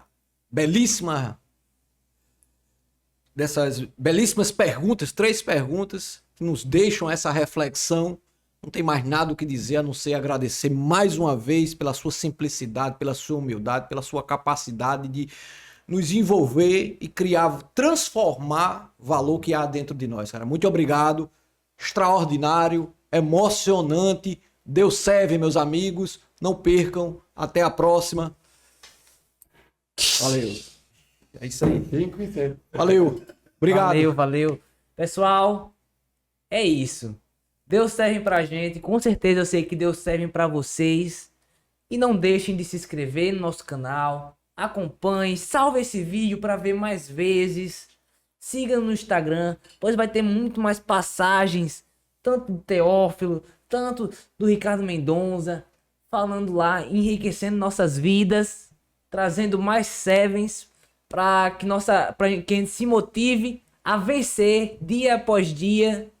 E é isso. Não esqueça de deixar o seu gostei. E Deus serve. Isso é terapêutico, viu, gente? A palestra desse cara é uma palestra. Aqui no Bate-Papo 7 é terapia, viu? Não percam. Valeu, até a próxima.